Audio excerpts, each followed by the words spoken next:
beneficiosos o incluso pueden ser adversos o dañinos cuando ya estamos hablando de efectos tóxicos. Entonces, estas son las ramas de la farmacología que van a ver el estudio de la droga en relación al paciente. Pero hay otras partes de las ramas de la farmacología que estudian a las sustancias del medio ambiente, y eso ya se va hacia la toxicología ambiental, que no es parte del curso, entonces nosotros nos vamos a centrar en esto principalmente. ¿Sí? Entonces, la farmacocinética fue definida allá en 1975 como el estudio de las variaciones entre las concentraciones de la droga y sus metabolitos en función del tiempo en los diferentes fluidos, tejidos y excretas del organismo y de las relaciones matemáticas necesarias para desarrollar modelos que permitan interpretar tales datos. Hasta ahí nos confundimos totalmente. Así que la definición anterior, que es todo proceso que el organismo realiza al cuerpo, es la forma más precisa de definir a esta farmacocinética. ¿Ya? Y la farmacocinética va a tener procesos, va a tener etapas, que generalmente se divide en estos 4 grandes grupos: absorción, distribución, metabolismo y excreción. ¿Cómo se relaciona todo esto? Así. No importa cuál sea la vía por la cual se absorba el fármaco, este fármaco se va a absorber. Y para que se absorba, va a tener que llegar a algo llamado compartimiento central. ¿Y cuál es nuestro compartimento central? Nuestra circulación sistémica. Entonces, no importa cuál sea la vía de administración por la cual yo le aplique el fármaco al paciente, y ustedes después vamos a hablar de vías de administración,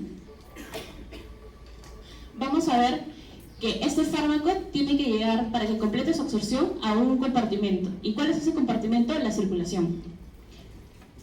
Después de que llegó a la circulación, ese fármaco no se va a quedar ahí, tiene que distribuirse.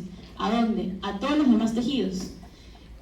Y la distribución va a estar a cargo de la circulación sanguínea. Y en la sangre nosotros vamos a tener moléculas llamadas proteínas, que van a ser nuestros ayudantes para poder llevar ese fármaco a los diferentes tejidos. Sin embargo, el fármaco también puede viajar disuelto en plasma como fármaco libre. Tiene esas opciones. Una vez que llega al tejido, el fármaco va a interaccionar con su receptor y con sus efectos. Sin embargo, ya dijimos que farmacocinética es lo que el cuerpo le hace al fármaco. ¿Por qué? Porque el cuerpo reconoce que este fármaco no es propio del organismo y lo quiere sacar. Como haría con cualquier microorganismo, ¿no? Si tuviera una bacteria, el cuerpo lo va a querer atacar. Lo mismo o algo similar pasa con el fármaco. El cuerpo va a querer sacar ese fármaco del organismo. ¿Y cómo lo hace? Lo puede hacer sin transformarlo o transformándolo.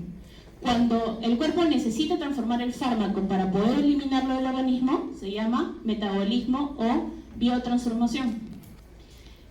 Y la última fase, que es en realidad es excreción, ¿ya?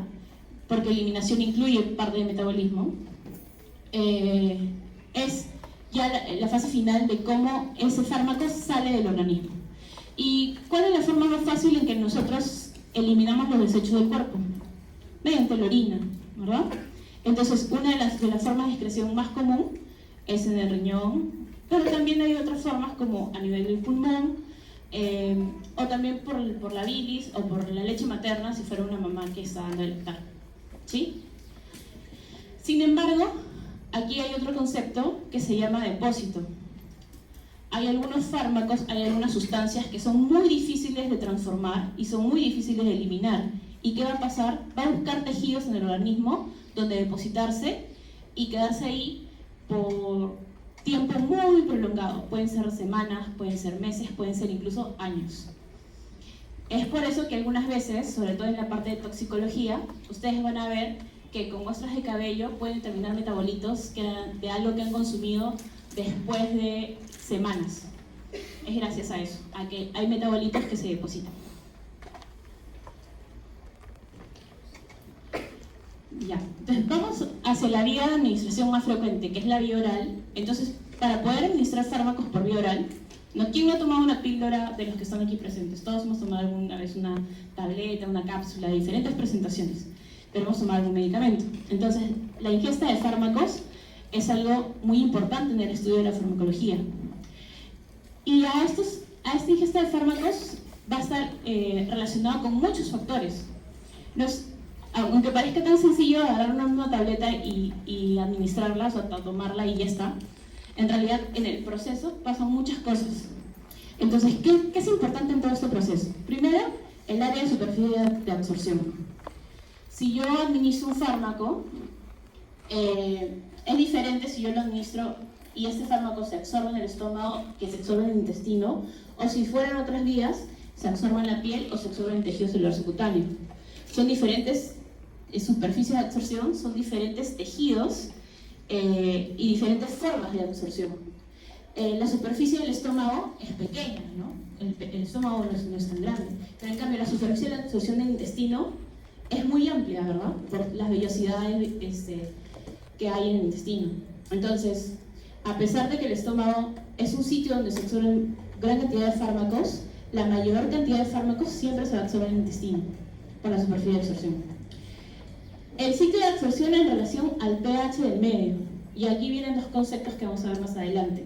Algo es el pH del medio, que ya lo han visto en química y todo eso, y otra cosa es el pK del fármaco. ¿Ya? Eso lo vamos a ver más adelante, pero que sepan que esas dos cosas son muy importantes. El estado físico del fármaco. Ustedes han visto que de repente los niños tienen muchos problemas para poder tragar tabletas, y es por eso que los niños toman normalmente jarabes. Cuando ustedes han sido chiquitos, todos han tomado jarabes.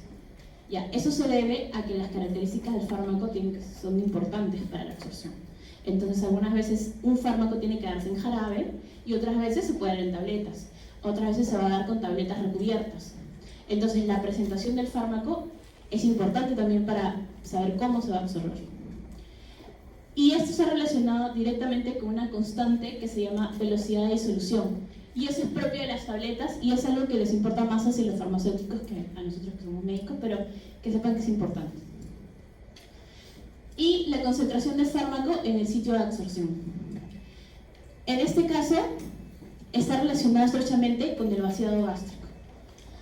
Hay algunas personas que por algunas patologías su vaciado gástrico va a ser más lento. Entonces, si ellos necesitan que el fármaco llegue al intestino para poder absorberse y ellos ya tienen problemas de vaciado gástrico, entonces ahí el fármaco no se va a absorber adecuadamente porque necesita que llegue al intestino. ¿Sí? Entonces, si nosotros hacemos que el vaciado gástrico aumente o disminuya, va a alterar también la absorción del fármaco que nosotros hayamos consumido. Y esto está muy relacionado con algo que siempre nos pregunta el paciente. Doctor, ¿y el medicamento que me está recetando lo tomo con alimentos o sin alimentos? Generalmente los pacientes asocian este medicamento, si es medicina lo tengo que tomar con mi almuerzo o lo tengo que tomar con mi desayuno. Pero vamos a ver más adelante que esto no es así. ¿Sí? Entonces, dentro de las características físico-químicas de los fármacos hay algunas que son muy importantes. Primero, la solubilidad. Hay fármacos que van a ser más hidrosolubles y hay otros fármacos que van a ser más liposolubles. Los que son más hidrosolubles suelen no necesitar proteína transportadora porque se van a diluir en el plasma. Y pueden viajar libres sin problema. Los que son más liposolubles sí necesitan de proteínas transportadoras, sin embargo, son más fáciles para ellos atravesar las membranas. ¿Por qué? Porque recuerden que las membranas plasmáticas, ¿qué son? Bicapas lipídicas, ¿no? De fosfolípidos, son bicapas de fosfolípidos. Entonces, si un lípido trata de atravesar una bicapa lipídica, ¿qué va a pasar? Que va a poder atravesarlo sin ningún problema, ¿sí? O con mucha más facilidad que lo haría un fármaco que sea hidrosoluble. Disculpe.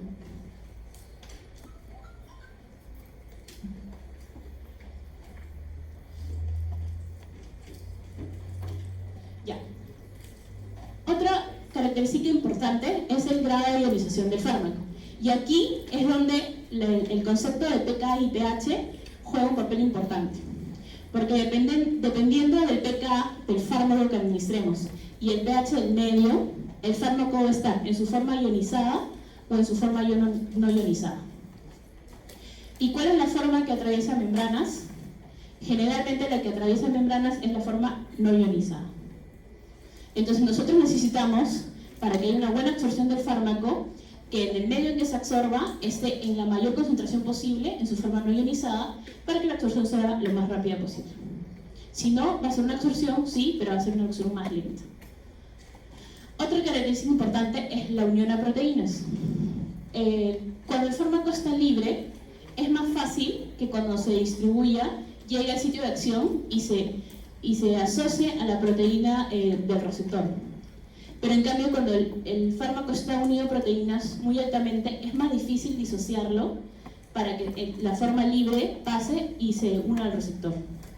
Entonces, aquellos fármacos que tienen una alta unión a proteínas van a ser más lentamente metabolizados, más lentamente eliminados que aquellos que son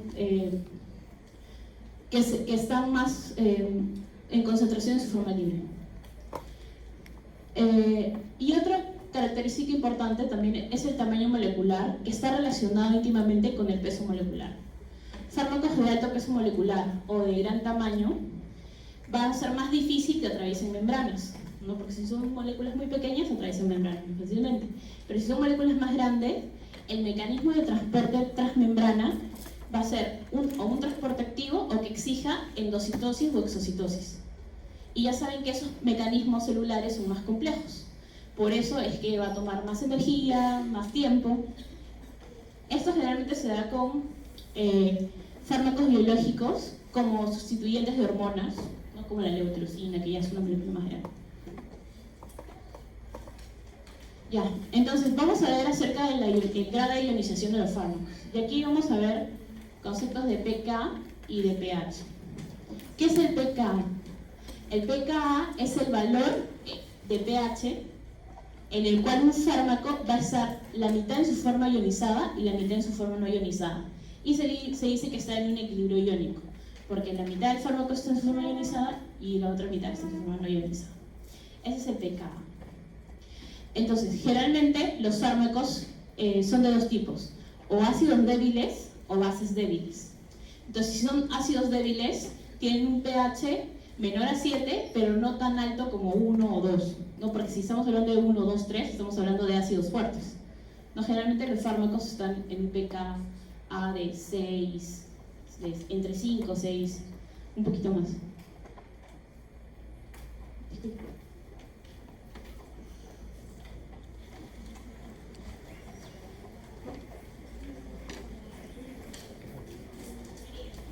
Ya, disculpe.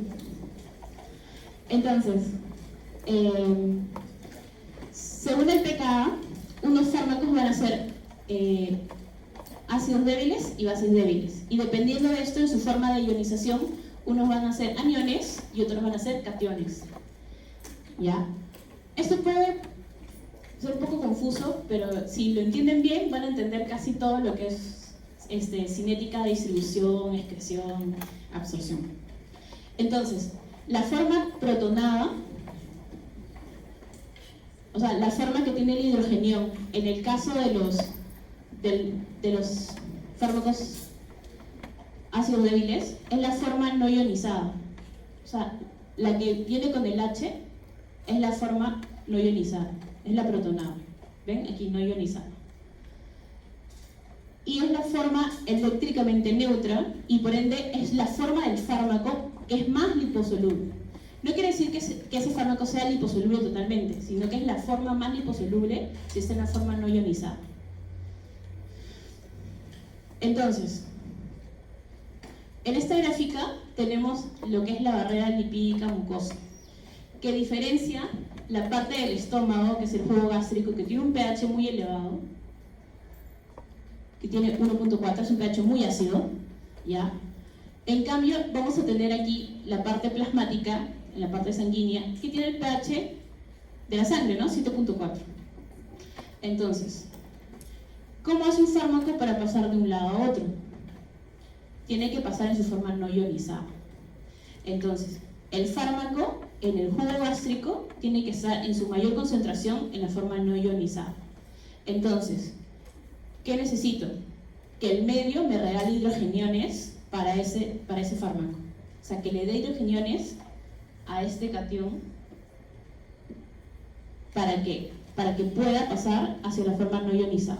de tal forma que la forma no ionizada pueda atravesar esta barrera, y como aquí el pH cambia, ya no se va a quedar en su forma no ionizada, sino que va a ir hacia la forma ionizada.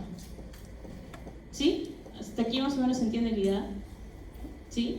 Creo que aquí se explica un poquito mejor.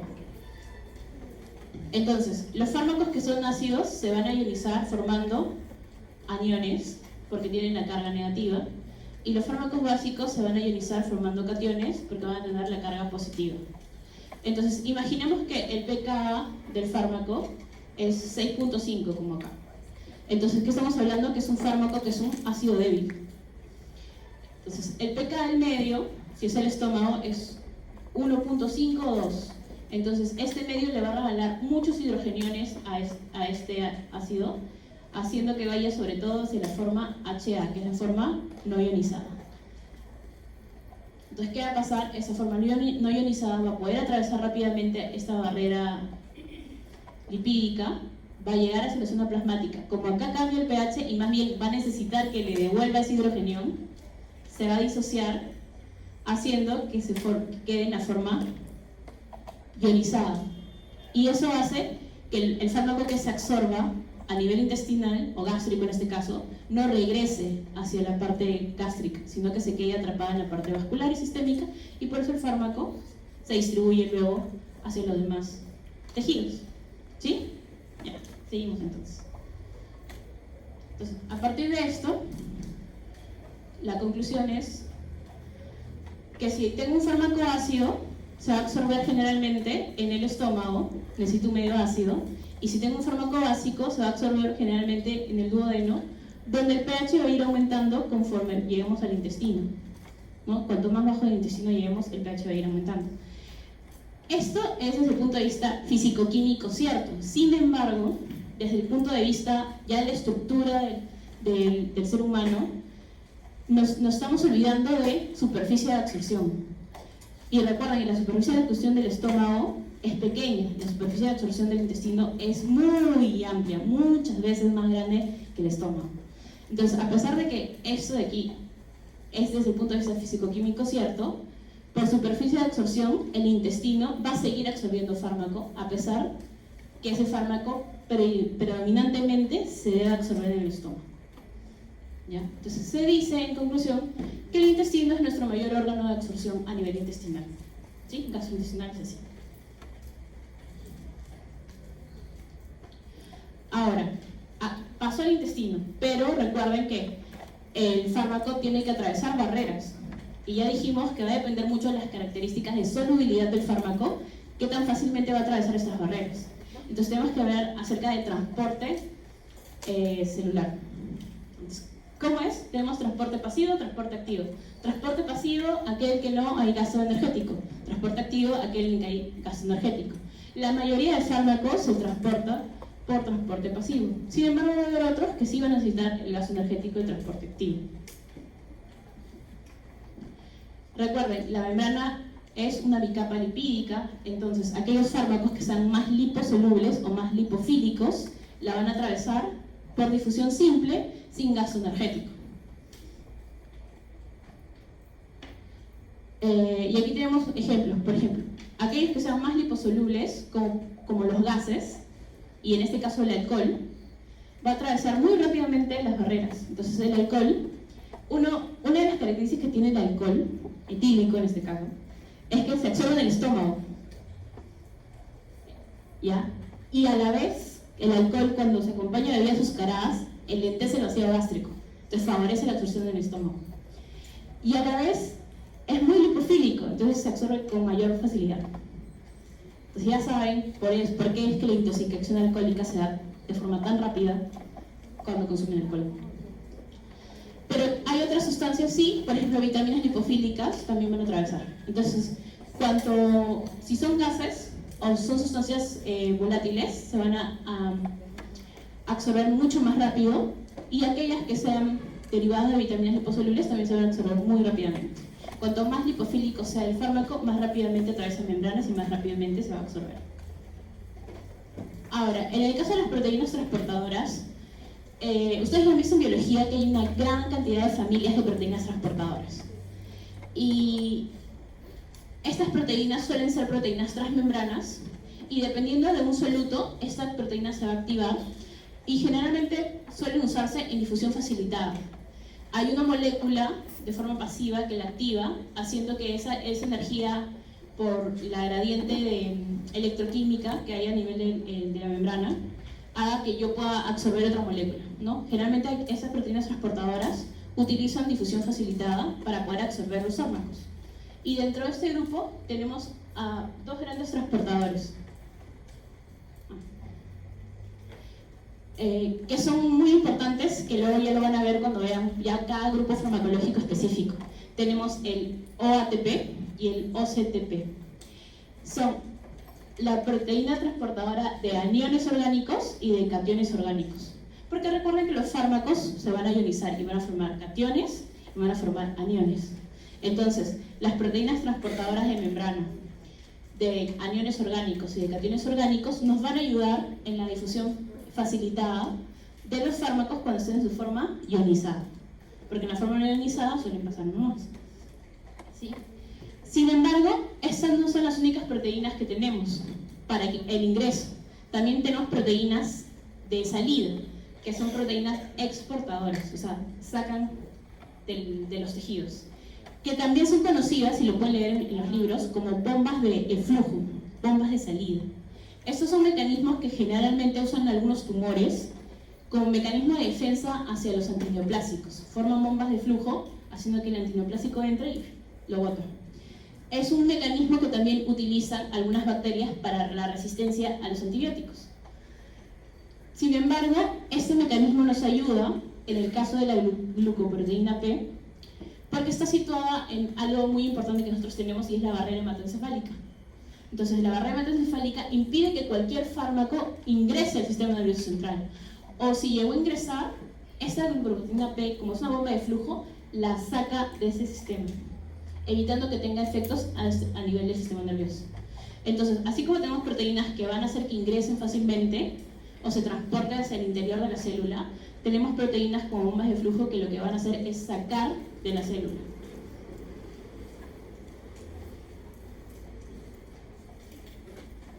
Bueno, ahora en el transporte activo primario, yo sé que en biología lo han llevado mucho, pero aquí un gran hincapié acerca de algo que es muy importante, que es la bomba sodio-potasio ATPase.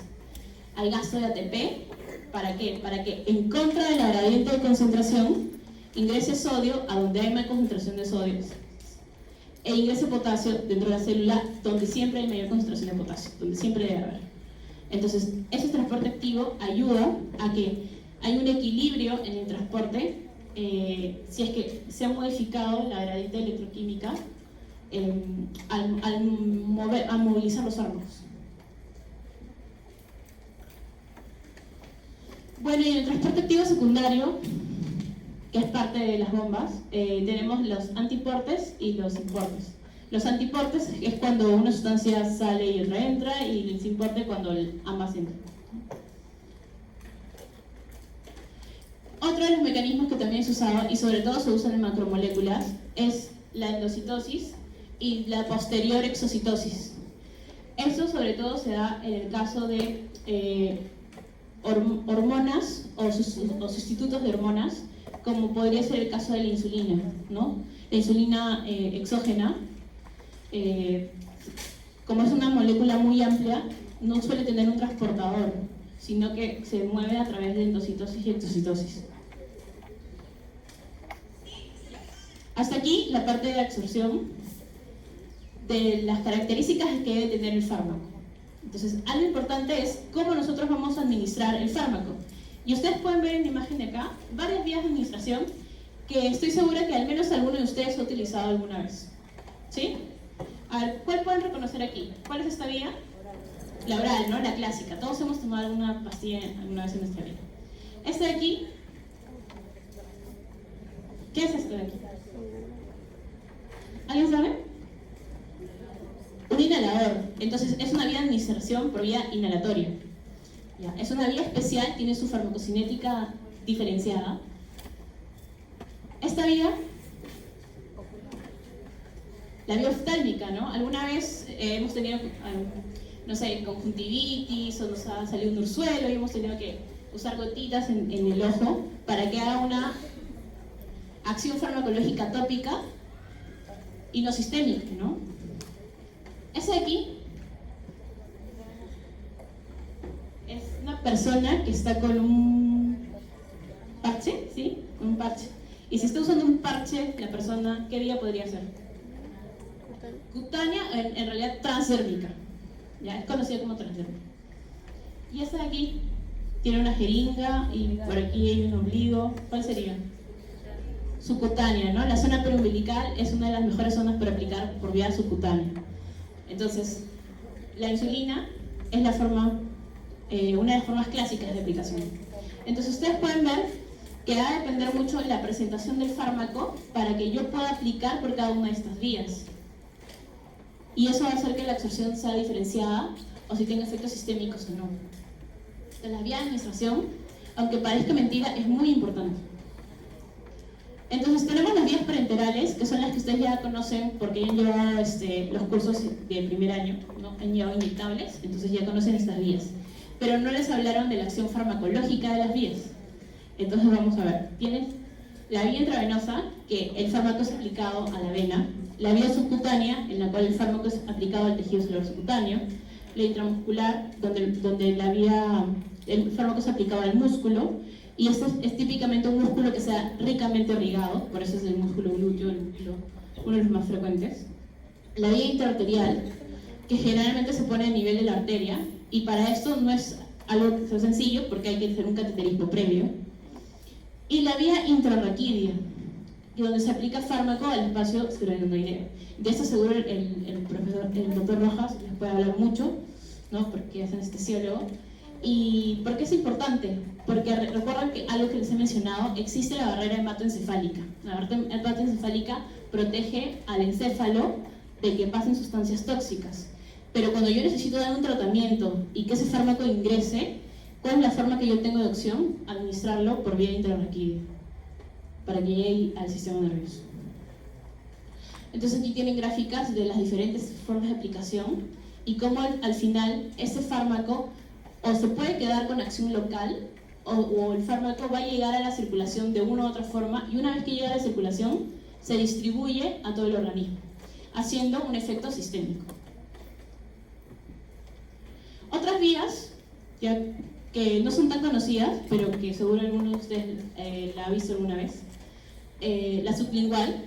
O sea, a veces en las emergencias colocan tabletas a nivel sublingual y eso debido a que la mucosa a nivel sublingual es muy delgada y llega rápidamente hacia la parte de las venas y hacia la cava superior y por ahí ya llega la circulación.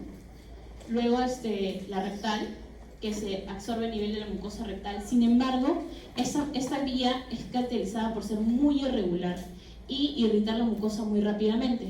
Por eso la vía rectal no se suele utilizar con la frecuencia que se utiliza en las otras vías. La transdérmica, que ya vimos en la foto, la del parche,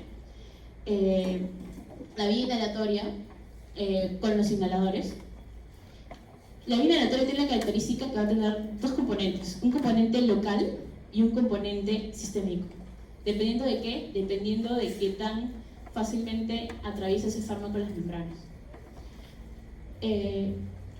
Y aplicaciones locales que pueden ser en mucosa vaginal, ¿no? Como óvulos, y en el ojo. El ojo también va a tener una acción local principalmente y puede llegar a tener una acción sistémica si ese fármaco se absorbe rápidamente por el conducto nasolagrimal. Si no, va a tener solamente su acción a nivel local en el ojo.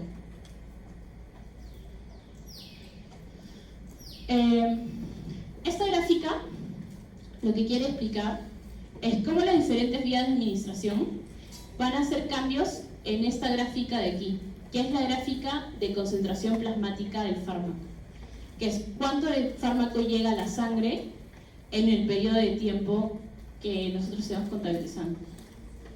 Entonces, ¿cuál es la vía que va a llegar más rápidamente a la sangre? La endovenosa, ¿no? Una vez que aplicamos ya estamos en vía sistémica. ¿Cuál es la que le sigue en velocidad? La intramuscular, pero va a depender mucho de si nosotros aplicamos el fármaco con algún aditivo especial. Eso ya lo vamos a ver en práctica. pero a la intramuscular le sigue en velocidad. ¿Cuál es lo que le sigue? La subcutánea, y la más lenta, la vía oral, ¿no? Porque la vía oral va a demorarse en que llegue al estómago, se absorbe, luego de repente no se absorbe en el estómago, se absorbe en el intestino y tiene que avanzar con el vuelo alimenticio a veces. Luego si no comieron, bueno, no hay mucho peristaltismo, pero de todas maneras tiene que haber una absorción. Diferentes formas de presentación en cremas, en geles, ungüentos. Aquí tienen que pueden ser cápsulas, pueden ser en frascos ampollas con restituyente de suero. Diferentes formas de aplicación para las diferentes vías que se han producido para facilitar la administración del fármaco por esa vía específica que hemos elegido. Entonces, les hablaba de la vía inhalatoria, que tiene sus características peculiares. Y una de ellas es que es muy importante la pericia que tenga la persona que va a utilizar el inhalador. Y para eso también hay equipos que nos van a ayudar a aplicar, como las aerocámaras. Cuando nosotros utilizamos el inhalador directamente, y ustedes los que han utilizado el inhalador lo han podido sentir, que el inhalador se siente el sabor del fármaco que queda en la boca. ¿Dónde queda? Acá arriba, en la orofaringe. Se siente un sabor amargo dependiendo de qué tipo de fármaco sea. Entonces, ¿qué es lo que pasa? Que la mayor cantidad de fármaco, cuando se utiliza así, con spray directo, va a quedar en esa orofaringe. Y al quedar en esa orofaringe, el fármaco va a hacer sus efectos secundarios locales en la orofaringe, que dependiendo del tipo de fármaco pueden ser importantes o no. Luego, el fármaco que llega a los pulmones va a hacer su acción local, pero recuerden que a nivel del pulmón, nosotros en el alveolo tenemos una membrana, alveolo capilar, por donde absorbemos oxígeno.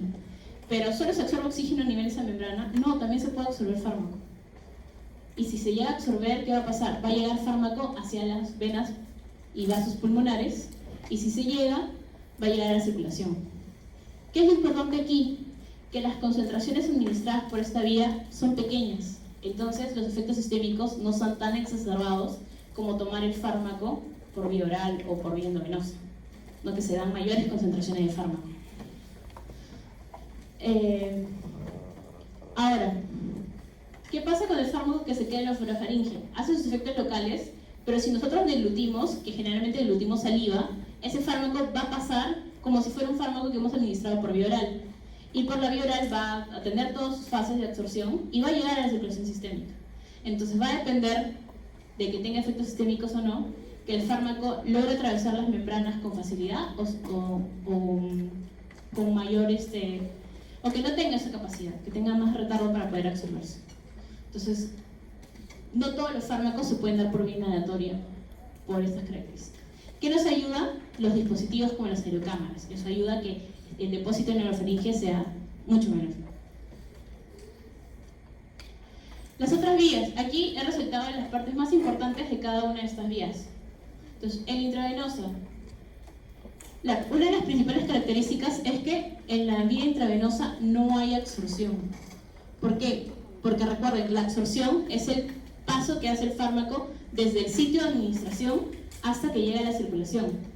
Como la endovenosa es una vía que llega directamente a la circulación, en el caso de la vía endovenosa se obvia una fase de la farmacocinética, que es la absorción.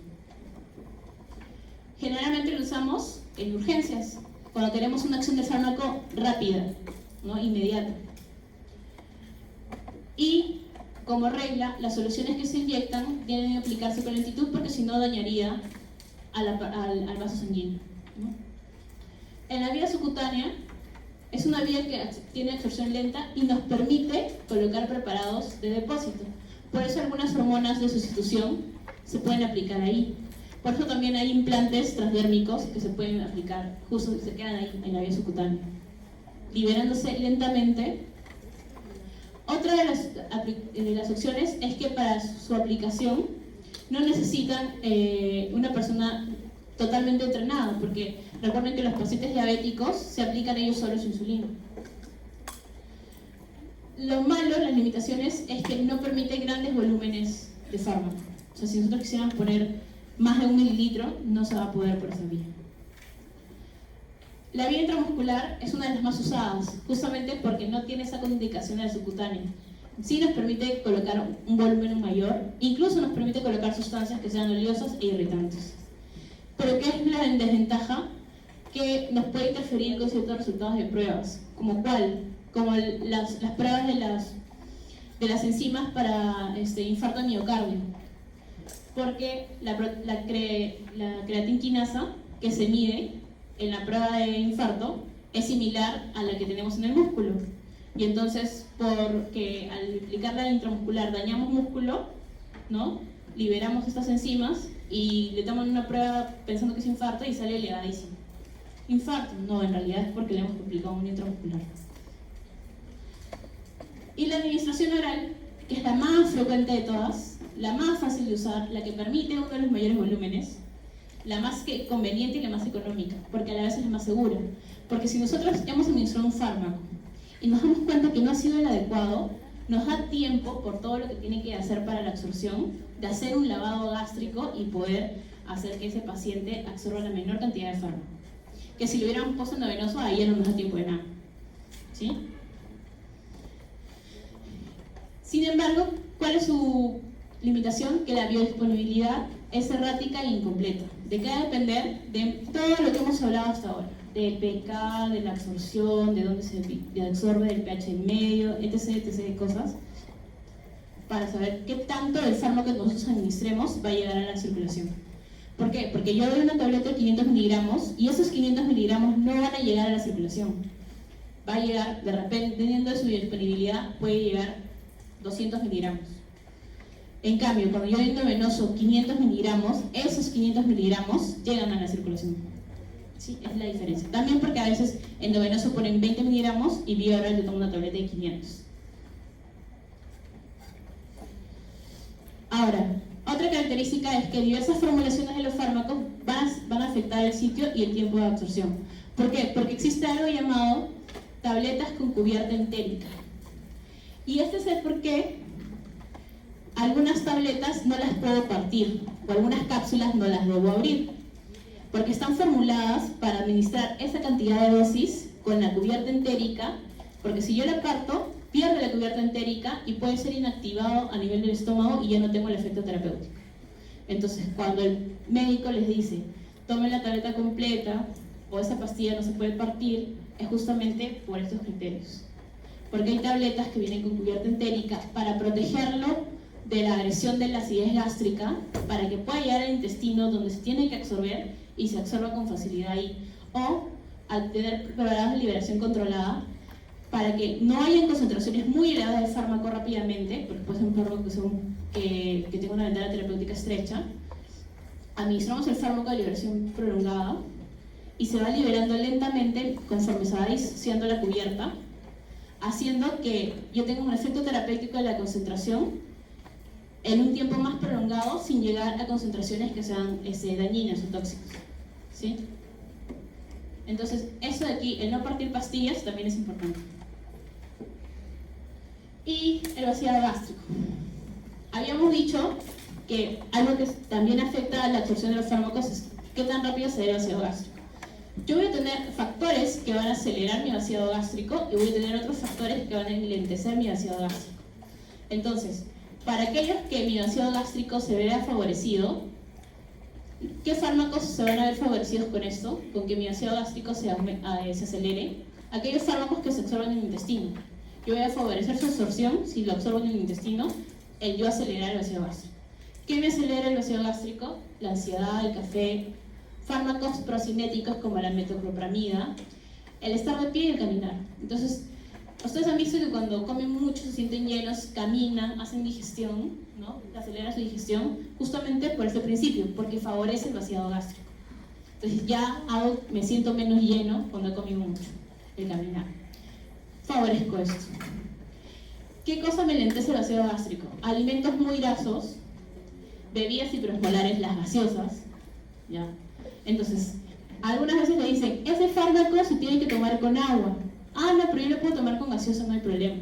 No, ya hemos visto, si ese fármaco se lentece y no debe absorberse en el estómago, yo estoy dañando ese fármaco. Ya sea por la acidez gástrica, ya sea porque los jugos gástricos lo van a deteriorar y menor cantidad va a llegar al intestino, Yo estoy afectando mi efecto final terapéutico gracias a que no estoy tomando con las indicaciones adecuadas. Entonces, es importante que sepamos estas cosas, sí, porque los pacientes nos van a preguntar. Y nosotros somos los médicos los que tenemos que conocer todo esto para poder darle las indicaciones precisas a nuestro paciente. Después, si no, viene y dice, doctor, el medicamento que usted me ha dado no me ha hecho efecto. Ah, ¿lo tomó adecuadamente? No, porque lo comí justo con todo mi almuerzo. No, ese medicamento se toma en ayunas. Ah, pero eso no me avisó. Bueno, el mismo alcohol enlentece el ácido gástrico, entonces si toman gaseosa con alcohol y encima están deprimidos, ya tienen todo el ácido gástrico enlentecido. Y aquí algo que nos hace daño a nosotras, las hormonas femeninas. Cuando estamos en la fase fértil, tenemos mucha cantidad de hormonas, el ácido gástrico se enlentece. Y también es esto por lo cual las mujeres nos llenamos más rápidamente que los varones cuando comen grandes cantidades de alcohol. Ahora, ya habíamos hablado algo de esto, ¿no? El efecto de los alimentos en la absorción de los fármacos. ¿Ya? Ustedes ya han llevado fisiología, ustedes ya saben que los alimentos van a cambiar el pH del estómago, ¿no? Del medio en el que están. Van a hacer que el pH sea más alcalino. Entonces, si yo necesito que ese fármaco esté en un medio ácido, el darlo con alimentos no me va a favorecer. Entonces, ¿qué alimentos debo tomar en ayunas? Por ejemplo, los que tomamos levotirosina, ¿no? Para el reemplazo hormonal de la hormona tiroidea, ¿sí? ¿Qué alimentos tienen que tomarse sí con comidas? Por ejemplo, los AINES, ¿no? Cuando dicen, toma el ibuprofeno con alimento porque si no te va a dañar la mucosa gástrica. Es relativamente cierto, ¿no? Si hay un contacto directo va a haber un mayor daño a la mucosa. Eso no quiere decir que porque yo lo tome con alimento no me va a dañar la mucosa, sino que el daño va a ser menor. ¿Ya? Entonces, ¿cómo es la indicación? Cuando se dice que se puede tomar con comidas, ¿es durante el alimento o justo después? Y cuando se dice que no debe tomarse con comidas, es 1 hora antes de consumir alimentos, o máximo media hora antes, y hasta 2 horas después de haber ingerido este alimento, para que no haya contacto con los alimentos. Entonces, eso es muy importante cuando ustedes guíen a su paciente en la prescripción de medicamentos. Y algo importante, sobre todo cuando nosotros vamos a dar el medicamento por vía oral, es el llamado efecto de primer paso o metabolismo de primer paso o metabolismo enterohepático. ¿Qué quiere decir esto? Que cuando nosotros administramos el fármaco por vía oral, parte del fármaco que en lugar de absorberse hacia la circulación, va a pasar hacia la circulación portal, haciendo que antes que llegara a la circulación va a pasar por el hígado, se va a metabolizar porque el hígado es nuestro principal órgano metabolizador, que vamos a hablar un ratito, y ese fármaco lo puede inactivar. Si se metaboliza, es un metabolito menos activo o un metabolito totalmente inactivo, vamos a perder acción del fármaco. Entonces, una de las características que hace que la vía oral no tenga una biodisponibilidad del 100% es que la vía oral sufre el metabolismo de primer paso, efecto de primer paso. ¿Y qué es el efecto de primer paso? El fármaco que va a ir hacia la circulación enterohepática antes de que llegue a la circulación sistémica. O sea, antes incluso que se pueda distribuir totalmente el fármaco, ese fármaco ya se metaboliza. Hasta aquí, la primera fase, que es absorción. Nos falta varias fases, estamos en distribución. Pero lo vamos a hacer más rápido porque creo que ya... A las 12 termina la primera hora, ¿no? Ah, sí tengo tiempo. No. A ver, distribución. Ya habíamos dicho que una vez que llega al componente central, que es la circulación, ese fármaco se va a distribuir a todos los tejidos. ¿Y de qué va a depender? De las características físico-químicas del fármaco también. Si es más lipofílico, se va a distribuir más rápidamente. Entonces, la distribución va a tener dos momentos. Una fase inicial, que va a depender directamente del gasto cardíaco. El gasto cardíaco, ¿hacia qué órganos va principalmente? ¿Quién lleva fisiología? Hacia el corazón, hacia el hígado, hacia los riñones y cuando son más chiquitos a la glándula suprarrenal y hacia el encéfalo. El gasto cardíaco va principalmente hacia estos órganos. Por eso es que el fármaco va a llegar más rápidamente a estos órganos en la fase inicial. ¿A dónde va más lentamente el flujo sanguíneo? Hacia los músculos, hacia las vísceras, hacia la piel y hacia la grasa. ¿Sí? Es por circulación, por gasto cardíaco. Entonces, si yo estuviera en una situación en la que hago cambiar mi gasto cardíaco, como por ejemplo cuando hacemos deporte, ¿qué pasa? Hay una distribución de flujo, ¿verdad? Y este flujo sanguíneo, ¿a dónde aumenta? Hacia los músculos. Entonces, si yo consumo un fármaco y estoy haciendo deporte, puedo causar que haya una distribución de flujo del fármaco también y se deposite más hacia los músculos. Pero después se regula, ¿no? Porque eso es solo en la fase inicial. ¿De qué más va a depender? Del flujo sanguíneo regional. Si es un órgano muy ricamente irrigado, va a llegar no solamente al órgano, sino que se va a distribuir totalmente entre todo el tejido del órgano. La permeabilidad capilar, eso tiene que ver específicamente con la barrera hematoencefálica, porque recuerden, los capilares son fenestrados. ¿Pero qué capilares no son fenestrados? Los de la barrera hematoencefálica. Ahí no hay fenestración. Entonces es mucho más difícil que pasen las sustancias. Y del volumen hístico, o sea, de la cantidad de tejido que haya. Esto directamente porque, por ejemplo, si hay mayor cantidad de grasa, algunos fármacos lipofílicos se van a querer ir hacia ese tejido, que es muy abundante en esa persona. Entonces, algunas personas obesas van a tener problemas con el consumo de fármacos muy lipofílicos porque pueden tener una distribución hacia la grasa del fármaco. No es el sitio de acción, sino que el fármaco llega al sitio de acción y luego se distribuye y se almacena en la grasa. Y eso es un problema. Por eso con pacientes obesos, con ese tipo de fármacos hay que tener mucho cuidado. Y ahí sí nos puede, sobre todo este problema lo pueden tener los anestesiólogos que usan barbitúricos. Luego va a haber una segunda fase, donde ya es del flujo sanguíneo local, cómo se distribuye dentro del mismo tejido, de la unión a proteínas plasmáticas, porque llega el flujo sanguíneo, pero va a depender de si el fármaco es más afín hacia la proteína del receptor del tejido o hacia la proteína plasmática que lo está llevando. Y eso ya tiene que ver con gradiente de disociación y otros factores, pero la unión a proteínas es importante en esta fase, y macromoléculas císticas, hacia la cantidad de proteínas que haya, hacia la cantidad de receptores que haya, a eso se refiere. Entonces, la fracción mayor de masa corporal, eso se refiere a lo que les había explicado antes. Si hay mayor cantidad de grasa, puede almacenarse más ahí, o si hay mayor cantidad de músculo y prefiere ese tipo de tejido, se va a almacenar más ahí. Y hacia la liposolubilidad es muy importante para la rapidez de difusión. Eso ya también les había mencionado. Bueno, aquí para que recuerden cómo es la distribución de flujo en los diferentes compartimentos. Primero están cerebro, corazón, riñones y hígado, son los principales. Ya después menor flujo va a ir hacia los demás.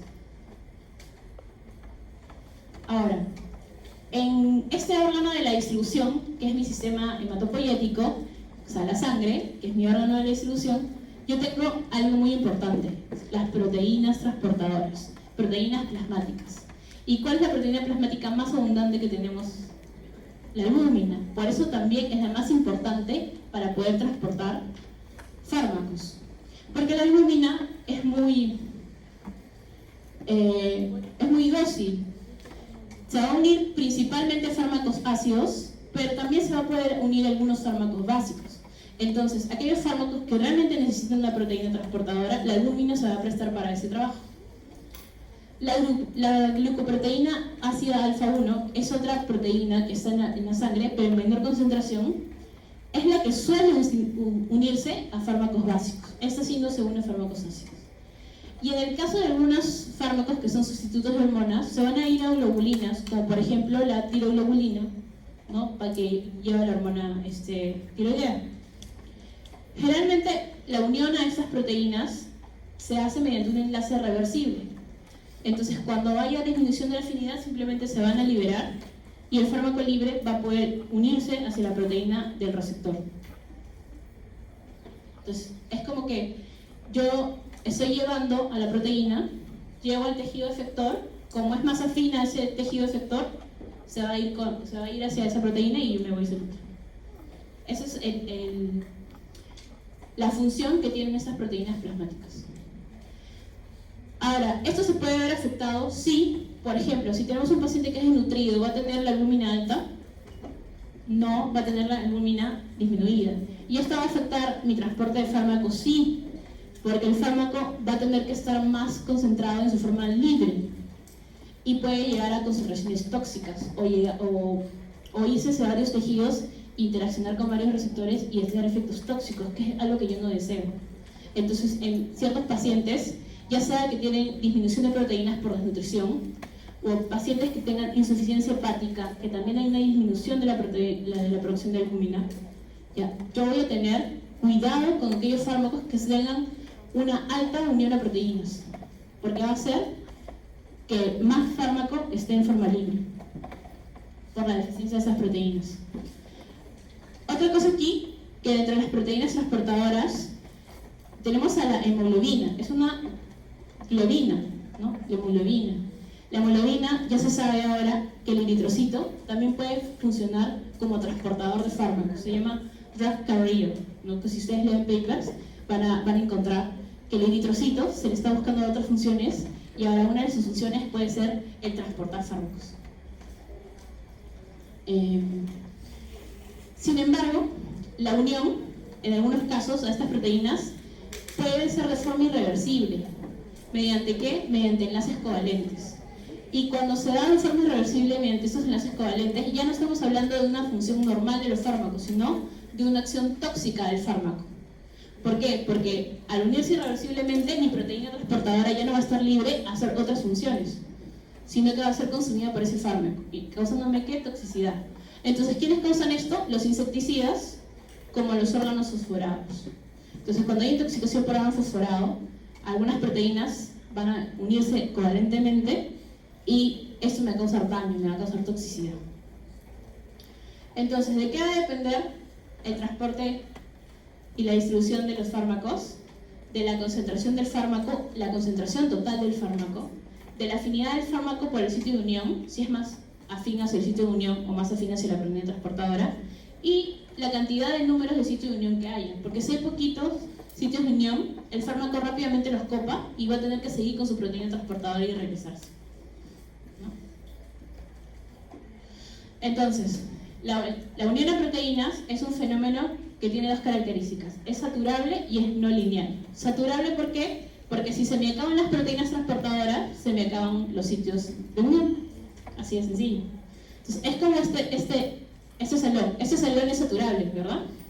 Porque si se me acaban las carpetas, ya no puedo colocar a ningún alumno más, por más que algunos quieran estar ahí parados. No, porque es saturable, ¿verdad? Todos deben estar sentados. Lo mismo pasa con las proteínas. Generalmente los procesos mediados por proteínas son procesos saturables, porque una vez que se agotan las proteínas, se satura el sistema y ¿qué pasa? Comienza a haber irregularidades. Y esto es uno de los fenómenos que me va a llevar a interacciones farmacológicas. ¿Por qué? Si yo doy un fármaco A, que es transportado por una proteína, y doy un fármaco B, que es transportado por la misma proteína, ¿qué va a pasar si los doy juntos? Se van a pelear por la proteína. Y si lo doy en altas concentraciones, va a hacer que se sature el sistema, haciendo que haya toxicidad de uno en riesgo del otro. Y no lineal. ¿Por qué es no lineal? Porque no sigue una línea de concentración de tanto unido, tanto libre, tanto fármaco unido, tanto libre, sino que es sigue una fórmula como una parábola, ¿ya? Va a depender: a mayor concentración del fármaco, más unido a proteínas, y a menor concentración del fármaco, va en relación a cuánto haya libre y cuánto está unido a proteínas, ¿sí? O sea, la cantidad de fármaco unido a proteínas no sigue una relación lineal de que el mismo porcentaje de unión va a mantenerse cuando tengo concentraciones altas del fármaco que cuando tengo concentraciones bajas. ¿De qué va a depender? De algo llamado constante de disociación, que eso es propio de cada fármaco, y eso ya es algo que ya los farmacéuticos son los que más ven esto. Ya, pero que sepan que es un fenómeno no saturable y no lineal. Ahora, habíamos hablado que otra cosa que es importante son la permeabilidad capilar. Y en la mayoría de tejidos hay una buena permeabilidad capilar. Sin embargo, en la barrera hematoencefálica, estos fenestros que me permiten una buena permeabilidad no se encuentran. Entonces, aquí sí es una verdadera barrera, porque me va a limitar el paso de ciertos fármacos. Otra de las características era la fijación hística, y ya les mencioné. Si tengo un fármaco muy liposoluble, como en el caso del tiopental, yo tengo que tener mucho cuidado con pacientes que tengan gran componente de tejido graso, como el paciente obeso. ¿Por qué? Porque el fármaco se puede almacenar aquí, haciendo que yo piense que necesito más dosis, y de repente, a la hora después de terminar la cirugía, comienza a haber una depresión respiratoria, y es efecto del fármaco que se almacenó en el tejido graso que se ha liberado en ese momento. Sin embargo, también hay fármacos que se pueden unir a huesos. Generalmente suelen ser fármacos que causan toxicidad, como en el caso de la intoxicación por plomo, que el plomo se va a almacenar en la zona de la médula ósea, y por eso hay lo que es anemia por plomo, ¿no? Y algunas alteraciones. ¿Y qué es lo que pasa en este caso? Que la liberación es muy lenta, haciendo que una persona que tiene una intoxicación aguda por plomo pueda tener una reagudización después de 10 años. ¿Ya? Porque después de 10 años se liberó el plomo almacenado ahí y tuvo una reagudización de la intoxicación. Dice, pero si no tenía contacto, pero hace 10 años tuviste una intoxicación severa y ese plomo se almacenó en tus huesos y es lo que ha causado la reagudización que te ha tocado ahora. Allá. Ya. Ahora, los compartimentos farmacocinéticos. La cinética de distribución se puede comportar de 3 formas. Incluso hay algunos textos en los que pueden encontrar una cuarta cinética, ¿ya? Pero la mayoría de libros hablan de un modelo monocompartimental, bicompartimental y tricompartimental. Esos 3 modelos. ¿A qué se refiere? A que la distribución de un fármaco puede ser tan rápida que el que yo aplique en una zona, a los minutos puedo tener el fármaco, o al muy corto tiempo yo voy a tener el fármaco en la misma concentración, o sea, totalmente distribuido en todo el tejido, haciendo que se comporte como si todo el organismo fuera un solo compartimento. Eso quiere decir que es monocompartimental. Yo aplico un fármaco y en segundos o en pequeños minutos yo tengo el efecto farmacológico en todo su esplendor en el paciente. Eso, por ejemplo, la adrenalina pasa esto. Yo doy adrenalina y en segundos yo tengo el efecto adrenérgico en todo el organismo. ¿Ya? Entonces, es un fármaco que se comporta en su distribución como monocompartimental. Tengo otro que se va a conformar como bicompartimental, en el cual se va a distribuir rápidamente hacia el central y más lentamente hacia el periférico. Pero el periférico se va a comportar como uno solo. Sin embargo, en el tricompartimental, el periférico se diferencia entre superficial y profundo, ¿no? Y es por eso que hablamos de 3 compartimentos. Compartimento central, donde están esos tejidos, compartimento periférico superficial y periférico profundo si hablo de 3 compartimentos, pero si hablo de bicompartimental, todo el periférico trabaja como uno solo. Primero llega a uno central y luego llega a un periférico, pero en uno solo. Entonces, ¿cuál es el más profundo? Aquellos que son de depósitos tisulares, como por ejemplo las uñas, el cabello, el hueso. El periférico superficial, la piel, la grasa, el músculo, aquellos tejidos que son más difíciles de introducirse el fármaco, pero sigue siendo de una absorción importante. Entonces, en la mayoría de textos van a encontrar esos 3 compartimentos. El monocompartimental, en la que yo aplico un fármaco y al mismo tiempo se distribuye en todos los tejidos. El bicompartimental es que yo aplico un fármaco, va a haber una central primero y una segunda distribución hacia el tejido periférico. Y tricompartimental en que se aplica el fármaco y va a tener una primera disolución central, una segunda periférica y luego ya una mucho más lenta hacia los tejidos de depósito. Ya, la barrera hematoencefálica. En lo que es la barrera, habíamos hablado que no tiene fenestros y que entre célula y célula no hay espacios intercelulares. Entonces, aquellos fármacos que pueden absorberse por vía paracelular no se va a dar en el caso de la barrera, porque no tiene poros y porque sus uniones son muy estrechas. Entonces, haciendo que esta barrera realmente cumpla la función de barrera.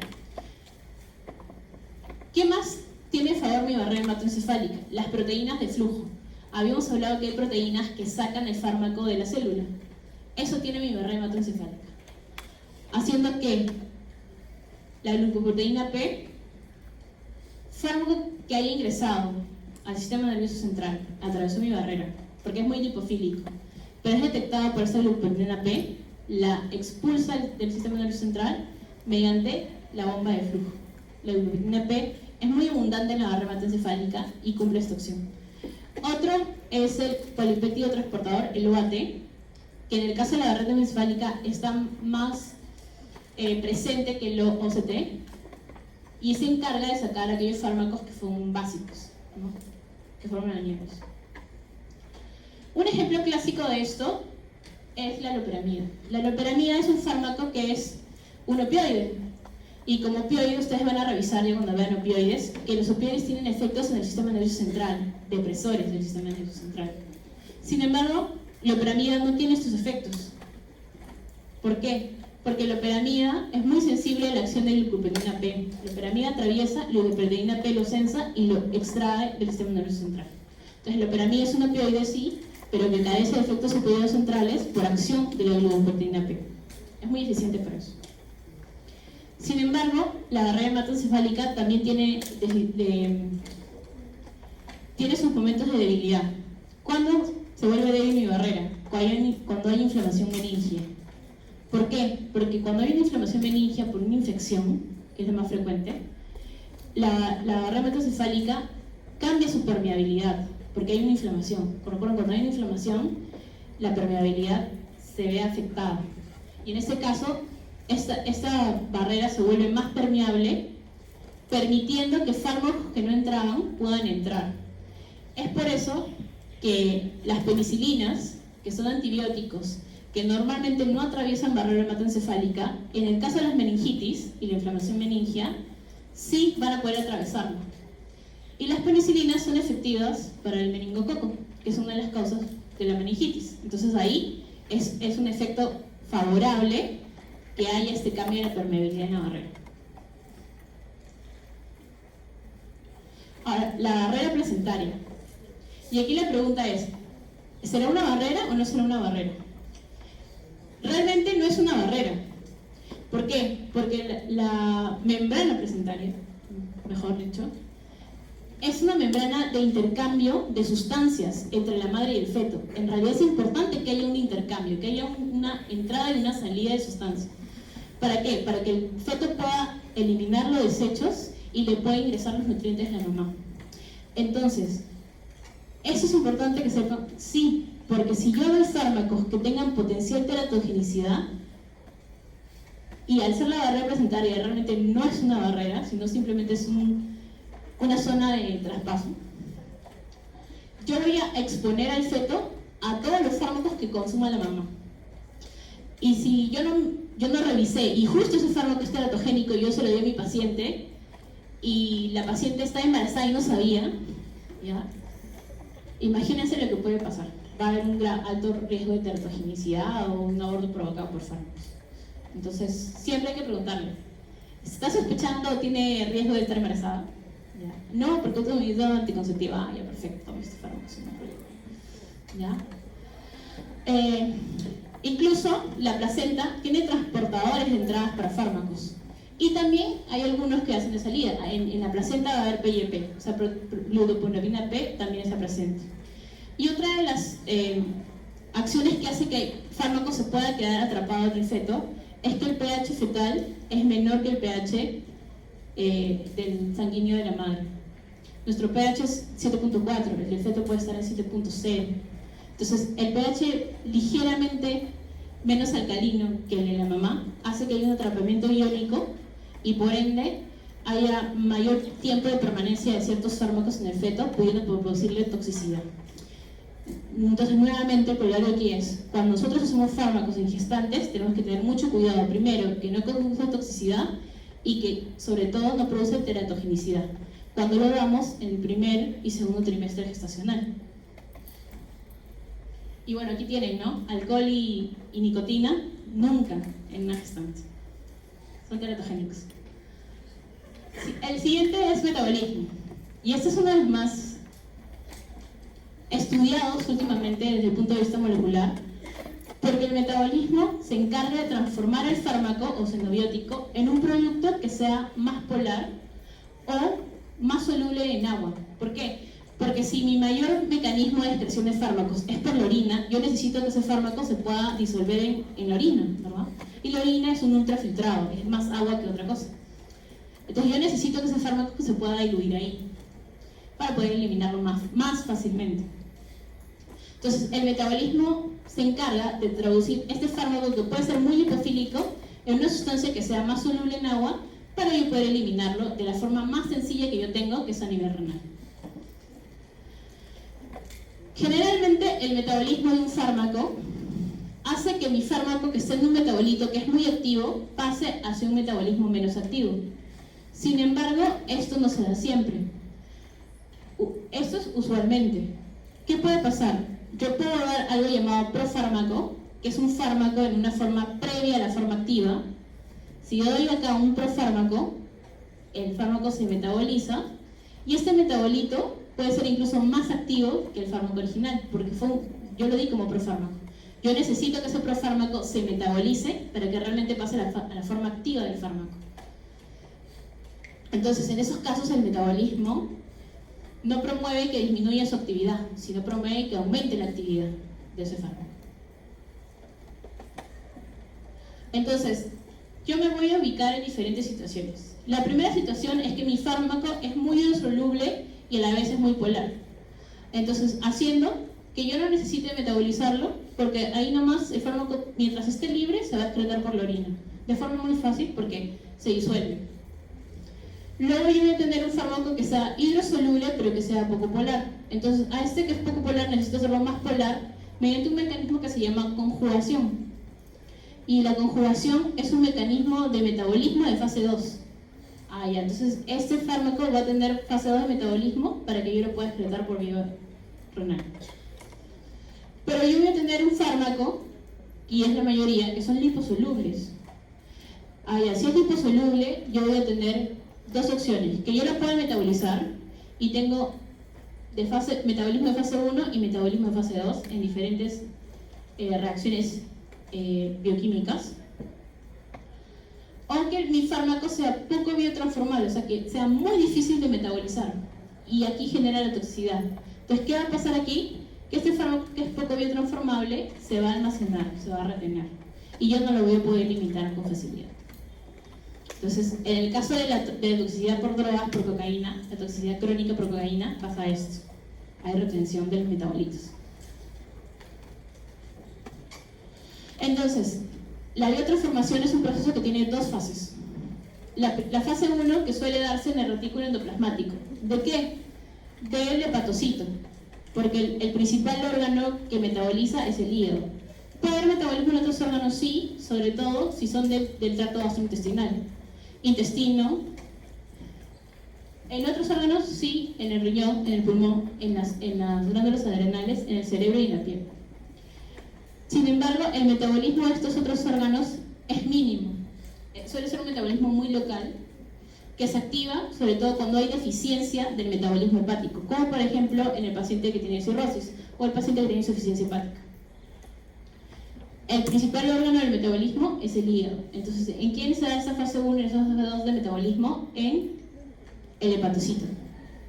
Entonces, la fase 1 generalmente se da en el retículo endoplasmático y tiene tres fases tres procesos importantes: oxidación, reducción e hidrólisis o hidroxilación.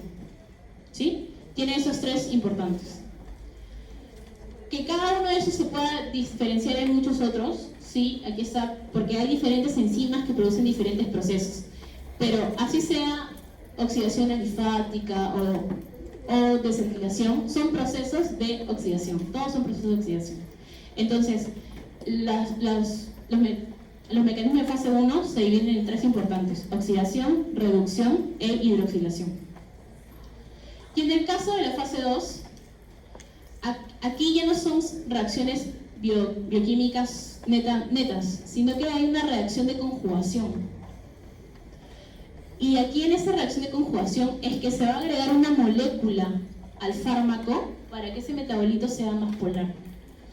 Entonces hay procesos de glucurinación, porque se agrega una molécula llamada glucurónido, una acetilación, porque hay una N-acetiltransferasa que va a agregar un grupo acetilo, proceso de conjugación con glutatión, porque se agrega una molécula de glutatión, que es un antioxidante natural, conjugación con sulfato, con NO-S-metilación y transulfaración, que son agregar una molécula más grande hacia ese fármaco para hacerlo menos activo, o hacerlo en ese caso más polar y se pueda eliminar.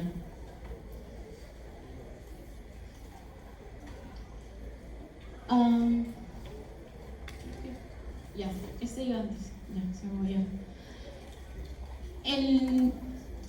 Todos los procesos de biotransformación van a ser mediados por enzimas, ¿no? Por proteínas, que van a ser procesos enzimáticos porque van a transformar ese fármaco. Y dentro de las enzimas de fase 1, las oxigenasas o las monooxigenasas mixtas, en el cual el citocromo P450 o CYP es el más importante de todos, es el del que vamos a hablar más. Pero que sepan que existen la fablina monooxidasa y los epóxidos hidrolasas, que pueden ser microsómicas o solubles, que se encargan de metabolizar fármacos, pero en menor medida. La enzima más importante del metabolismo es el CYP, el citocromo P450. Y vamos a explicar ahora por qué es tan importante. En el caso de la fase 2, tenemos a la sulfoniltransferasa, que es una de las más importantes, a las acetiltransferasas o N-acetiltransferasas, que es sobre todo importante porque son sensibles a polimorfismos genéticos. Y aparte de esto, tenemos a otras enzimas, como la alcohol deshidrogenasa y la aldehído deshidrogenasa. Estas son importantes porque metabolizan el alcohol etílico, ¿ya? Los alcoholes y los aldehídos solo se metabolizan por estas enzimas. No son metabolizadas por CYP. O mejor dicho, podrían ser metabolizadas por CYP siempre y cuando haya una gran intoxicación alcohólica. Pero la forma normal de metabolismo es dada por las alcohol deshidrogenasa y aldehído deshidrogenasa. Ya. Entonces vamos a hablar del sistema P450. El sistema del citocromo P450 o CYP es una gran familia de enzimas, es una gran familia de proteínas que tiene marcada especificidad por su sustrato, pero no todas. Las que justo metabolizan fármacos son menos específicas que las CYPs, que normalmente tienen funciones endógenas en el organismo. Porque si bien las enzimas CYP metabolizan fármacos, en el organismo tienen otras funciones. El metabolismo de sustancias lipofílicas, de derivados de vitaminas lipofílicas o de hormonas esteroideas. Por eso es que tenemos al CYP19, que sería la aromatasa, que se encarga de metabolizar los estrógenos, ¿no? O a la CYP4, que se encarga del metabolismo de los epóxidos. El CYP, al ser un sistema enzimático, es inducible. ¿Y qué quiere decir que es inducible? Que yo puedo aumentar la cantidad de enzimas o aumentar la cantidad de proteínas de estas CYPs dependiendo de la necesidad. O sea, yo puedo inducir el metabolismo, puedo aumentar la cantidad de enzimas que yo estoy produciendo. Por eso se dice que es inducible. Entonces, al aumentar la cantidad, aumento la función de estas enzimas. O sea, hacen que metabolicen más cantidad y más rápidamente. Las enzimas CYP son muy ubicuas y aquí eso quiere decir que no solamente nosotros, los mamíferos, seres humanos, tenemos CYP.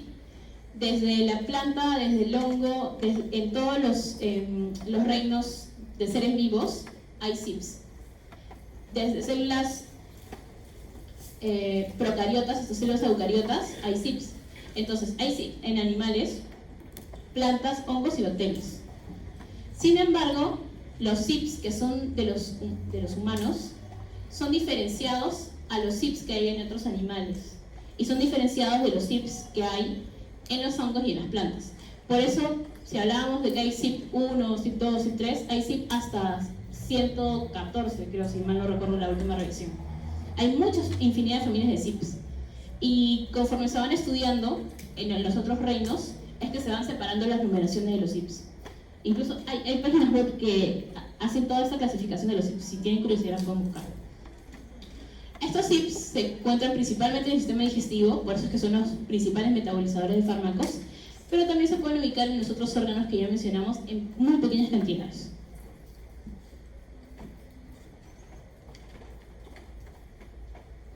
Bueno, antes de seguir hablando de los CYPs, vamos a hablar del metabolismo del etanol. Ya. Para que veamos cómo funciona el alcohol deshidrogenasa y la aldehído deshidrogenasa, que son otras de las enzimas que metabolizan. Alcoholes y aldehídos. Entonces, cuando nosotros consumimos etanol, hay una enzima que se llama alcohol deshidrogenasa, que va a transformar a este alcohol en acetaldehído. Y este acetaldehído es el que provoca todos los síntomas de la resaca. ¿Ya? Entonces, como esto nos hace mucho daño, hay otra enzima llamada aldehído deshidrogenasa que se encarga de metabolizarla hacia ácido acético y a partir de ahí ya vas hacia acetil-CoA, hacia la vía de los ácidos grasos. Por eso el consumir alcohol aumenta la cantidad de ácidos grasos que tenemos. ¿Sí? O sea, ¿por qué aumenta el colesterol? ¿Por qué aumentan los triglicéridos? Porque se consume mucho alcohol a veces, ¿no? Ya. Entonces, estas dos enzimas son muy importantes. ¿Y qué es lo que pasa? Estas enzimas no son inducibles como el CYP. Entonces, si yo consumo mayor cantidad de alcohol, yo solamente voy a tener la cantidad de enzimas que ya tiene mi organismo, no va a producir mayor. Entonces, el metabolismo del alcohol es tiempo dependiente, uno por la cantidad de enzimas y otro porque necesita cofactores para su metabolismo, que están acá, que son el NAT, porque el NAT es necesario para la activación del proceso enzimático, tanto del alcohol deshidrogenasa, como acá lo ven, el NAT, como la del aldehído deshidrogenasa. Entonces, como mi organismo tiene una producción constante de NAT, ¿ya? Yo voy a metabolizar una cantidad de alcohol en el tiempo, siempre la misma cantidad. Y de qué va a depender de la cantidad de NAT que produzca mi cuerpo y de la cantidad de enzima que tenga mi organismo. Entonces, ¿a qué quiero llegar con esto? A que cuando ustedes consumen alcohol, si consumen mucha cantidad rápidamente, llegan a niveles de intoxicación. Pero si van consumiendo de a pocos, no llegan a niveles de intoxicación. Porque eso de a pocos hace que el cuerpo vaya metabolizando con el tiempo, haciendo que lentamente se llegue a esos niveles de toxicidad. Y los diferentes niveles de toxicidad del alcohol me van a dar diferentes manifestaciones, que ustedes ya las deben conocer.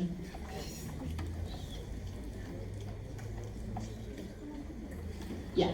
Entonces, el sistema CYP. Habíamos hablado que el CYP se encuentra en el retículo endoplasmático, ¿verdad? Sin embargo, este sistema CYP tiene una molécula importante en su estructura que se llama hierro, pero no es cualquier hierro, es el hierro M, que le permite poder hacer los mecanismos de oxidación, de reducción y de hidroxilación. Gracias a que ese hierro M es muy activo desde el punto de vista bioquímico. Entonces, la estructura del CYP, al tener el hierro M, hace que justamente pueda producir todos los procesos de metabolismo de primera fase de la cual hemos mencionado, ¿no? Y como pueden ver del retículo, en realidad el complejo CYP es una pequeña enzima que está ahí en la membrana. Cuando hablamos del CYP, tenemos que recordar a este señor. que es Martin Kingenberg, que descubrió al citocromo P450. Pero cuando lo descubrió, no se enteró lo que había descubierto. Solamente supo que había encontrado en células de hígado de ratones, ¿ya?, una enzima que cuando estaba presente el fármaco se metabolizaba y cuando no estaba presente el fármaco no se metabolizaba. Y dijo, esta enzima tiene relación con que haya mayor actividad o menor actividad de ese fármaco. Y al estudiarla vio que tenía una absorbancia a nivel de 450 nanómetros, entonces le puso, y a la vez tenía un citocromo, entonces le puso P450, pero nada más le pusieron el nombre.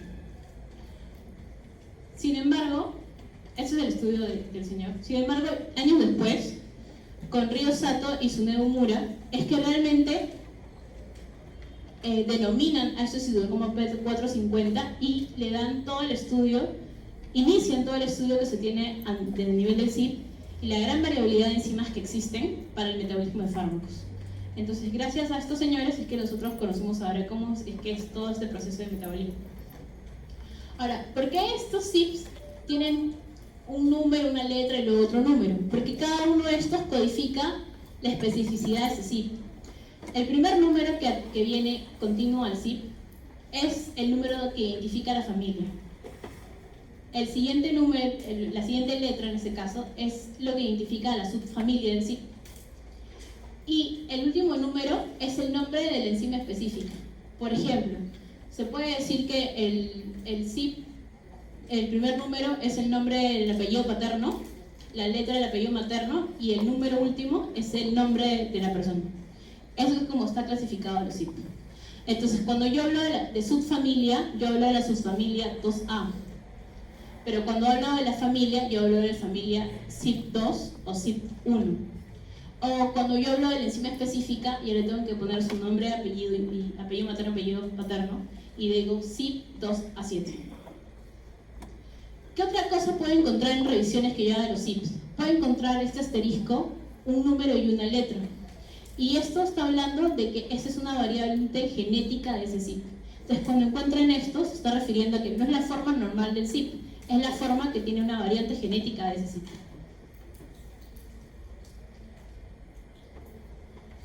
Entonces, como les había mencionado, estos CIP van a tener acciones fisiológicas en el organismo, porque los CIP no fueron creados para metabolizar fármacos en el organismo, sino que tienen funciones fisiológicas, que de repente lo deben haber visto en fisiología y no se dieron cuenta.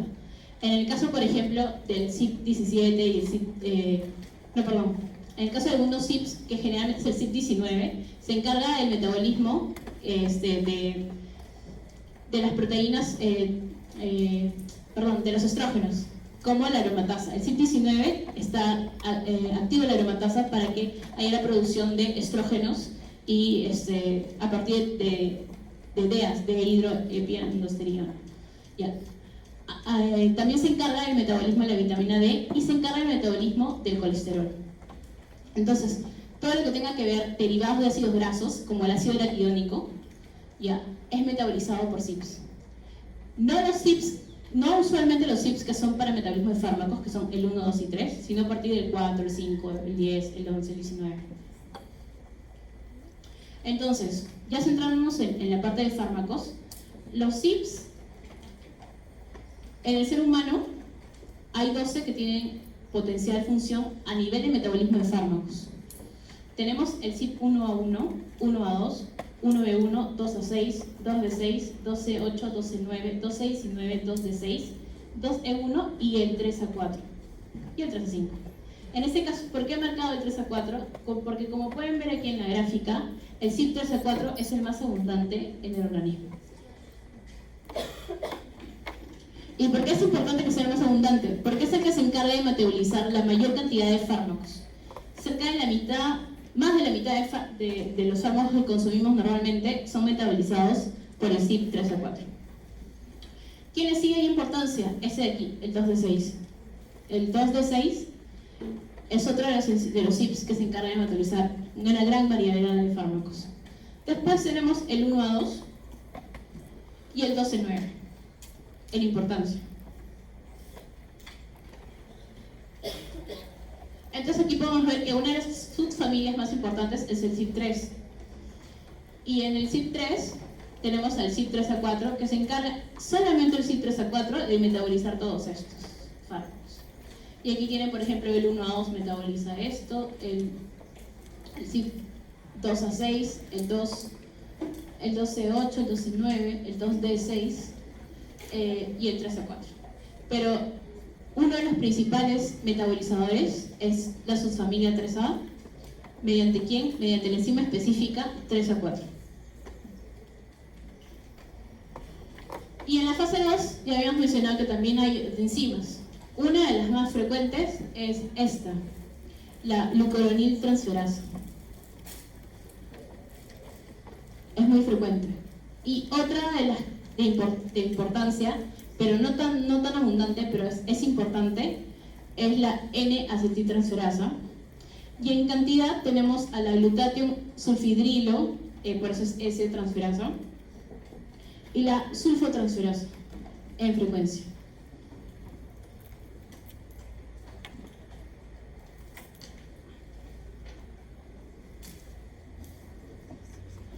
Ahora, otra cosa que quiero que quede claro es que no todos los fármacos tienen que pasar metabolismo de fase 1 y de fase 2. Va a haber algunos fármacos que solo pasen metabolismo fase 1 y ya no necesitan fase 2, y hay algunos que solo necesitan fase 2. Entonces, fármacos pueden tener metabolismo de fase 1, o metabolismo de fase 2, o metabolismo de fase 1 y metabolismo de fase 2. De qué va a depender del fármaco que estén estudiando en ese momento. Y una de las de los grupos farmacológicos en los que se puede ver bien esto son las benzodiazepinas, en los que ustedes van a tener aquí diazepam, que se metaboliza por fase 1 a nordazepam y que luego hace un proceso de glucuronidación y tiene otro metabolito secundario. Entonces va a haber diferentes fármacos que van a tener solo metabolismo fase 1, metabolismo fase 2 y algunos que van a tener las dos fases. Ahora, ¿qué factores influyen en el metabolismo de estos fármacos? La inducción enzimática, la inhibición enzimática y los polimorfismos genéticos principalmente, pero el estado fisiológico, tanto la edad como el sexo, influyen. Los factores ambientales influyen y las condiciones patológicas como la insuficiencia hepática o la cirrosis hepática van a influir en el metabolismo de fármacos, ¿no? Les había mencionado, si un paciente tiene deteriorada la función hepática, algunos otros órganos como el intestino, el riñón, pueden metabolizar fármaco para sustituir la función de ese hígado dañado. Sin embargo, no va a ser lo suficiente por la eficacia que tiene el hígado para metabolizar. En los estados fisiológicos, no tanto para los CYPs, pero en general, por ejemplo, en el alcohol deshidrogenasa y en el aldehído deshidrogenasa, las mujeres tenemos menor concentración de enzima de forma natural. Entonces las mujeres metabolizamos más lentamente el alcohol que lo que hacen los varones. Y en el caso de la raza, las poblaciones caucásicas metabolizan más lentamente el alcohol que otras poblaciones, ¿no? Como por ejemplo los africanos. Entonces por eso es que algunos de raza caucásica o de raza asiática no toleran tanto el alcohol como otras razas. Y por eso las mujeres no toleran tanto alcohol como los varones. En el caso de factores ambientales, sobre todo eso tiene que ver con la parte de toxicología, porque va a haber sustancias que pueden hacer que se inhiban ciertas enzimas por la toxicidad y las interacciones. Pero vamos a centrarnos en estas tres de las que vamos a hablar un ratito. La primera es inducción enzimática. Habíamos hablado que las enzimas CYP son inducibles, entonces yo puedo aumentar la producción de una enzima, aumento la cantidad y aumento su función y aumento su velocidad de metabolismo. Entonces, el CYP es inducible y algunas transferasas de fase 2 también son inducibles, pero en este caso las que son más frecuentemente inducibles son el CYP. Y este proceso de inducción es dosis dependiente y tiempo dependiente. Esto quiere decir que si yo doy mayor cantidad del agente inductor, voy a acelerar esa inducción, o si yo doy mayor tiempo al agente inductor, yo voy a acelerar esa inducción. Pero también al mismo tiempo que sea tiempo dependiente, hace que sea un proceso reversible. Yo desaparezco el agente inductor, retiro el agente inductor y la acción de inducción se va a eliminar, se va a ir del organismo. Entonces va a depender de cuánto tiempo yo esté dando al agente inductor para tener el efecto de inducción enzimática, ¿sí? Pero lamentablemente, por ser este proceso así, es que a veces es más difícil identificar una inducción enzimática en un paciente que identificar una inhibición, porque la inhibición suele darme los síntomas muy rápidamente. Entonces, en el caso de inducción enzimática, lo que hay es una acción sobre receptores nucleares. Y estos receptores nucleares lo que van a hacer es activar factores de transcripción, y esos factores de transcripción van a hacer que mi RNA produzca mayor cantidad de proteínas, o sea, las enzimas, mayor cantidad de enzimas. Entonces, cuando estos fármacos se unen a estos receptores nucleares, lo que van a hacer es que a nivel del hepatocito comience una sobreproducción de estas enzimas CYP, generando el fenómeno de inducción enzimática. Entonces, aquí yo tengo fármacos que son inductores. Omeprazol. Algunos piensan que el omeprazol es lo más inocuo del mundo y por eso lo toman como si fueran caramelos todos los días, a pesar que no tienen una prescripción médica. Pero ya saben que en el caso del omeprazol, si lo toman con otros fármacos, puede ser inductor del metabolismo de esos otros fármacos. En el caso de la rifampicina, ¿qué es lo que van a ver ahora en su seminario? Entonces ya saben a dónde va el caso clínico que van a ver hoy día, hacia la inducción enzimática. Y el proceso de inducción es que llegue el agente inductor a todo un sistema de receptor que va a activar a una proteína coactivadora, haciendo que en el hepatocito aumente la transcripción de enzimas, y en este caso del CYP3A4. Cuando se activa el PXR y el RXR, se activa la producción del CYP3A4, que es la enzima que metaboliza la mayor cantidad de fármacos, habíamos dicho. Entonces, hay muchas interacciones cuando se activa justamente este receptor. ¿Cuáles son las consecuencias de esta inducción enzimática? Va a depender mucho de qué tipo de fármaco hayamos dado y cómo sea el metabolito de ese fármaco. Entonces, si el metabolito es menos activo y yo he aumentado el metabolismo hacia ese metabolito menos activo, lo que voy a tener es una reducción rápida del efecto terapéutico esperado. Entonces el paciente me dice, no me funciona el medicamento que usted me está dando. Es que está tomando otro fármaco que está induciendo el metabolismo de ese fármaco, haciendo que haya mayor cantidad de metabolismo inactivo. O sea, disminuye mi efecto terapéutico. Pero ¿qué pasa si el metabolito no es menos activo, sino al contrario, es mucho más activo?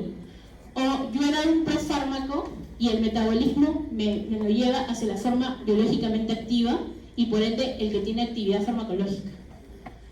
Voy a incrementar el tiempo o la intensidad de ese efecto que yo esperaba, pudiendo producir toxicidad o efectos adversos.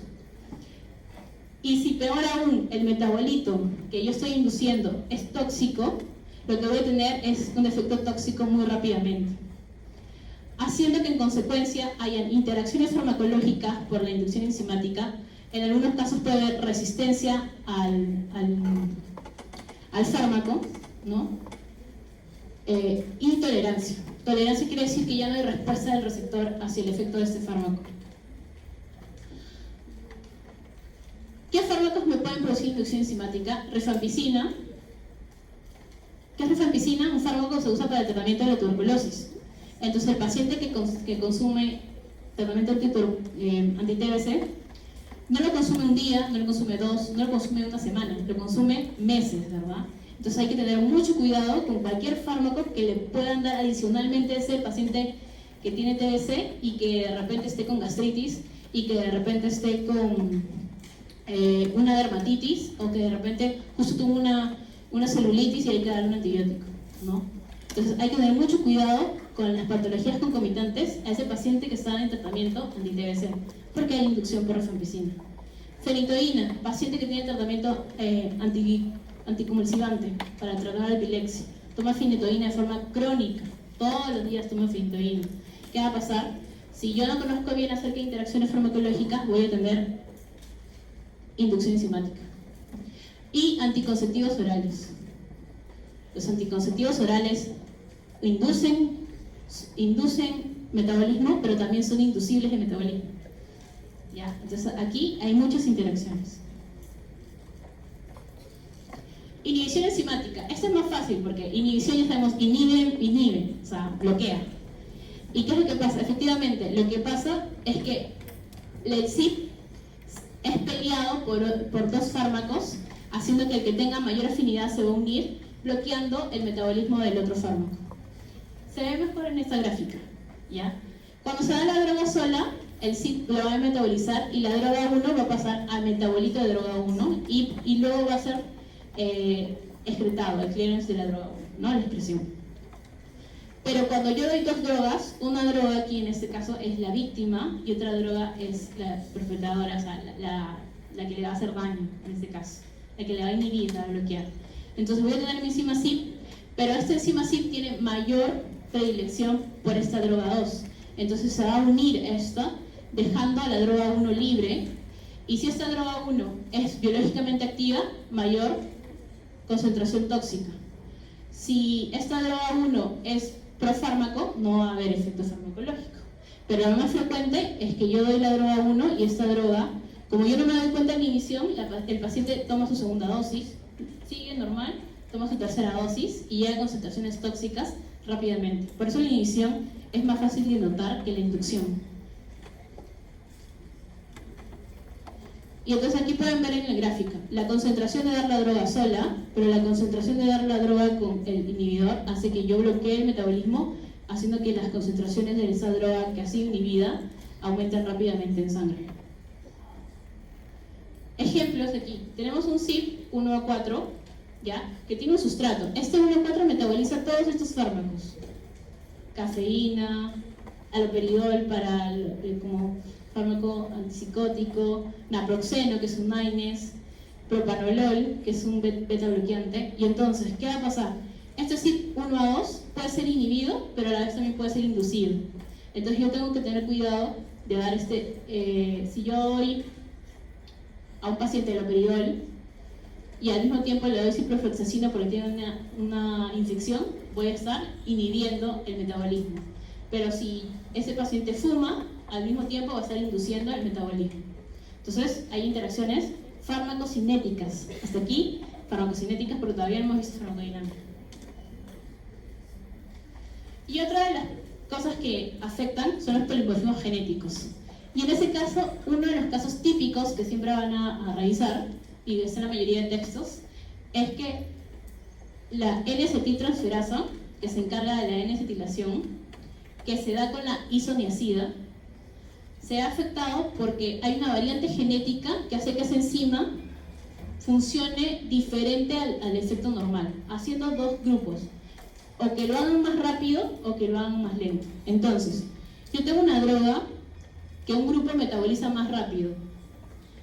Entonces, si yo necesito que esa se concentre en su forma activa y lo metaboliza más rápido hacia la forma inactiva, yo voy a tener rápidamente poco efecto terapéutico.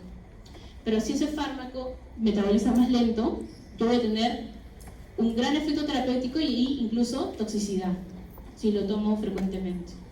¿Y en qué caso se da esto? En los fármacos antituberculosos como la isoniazida.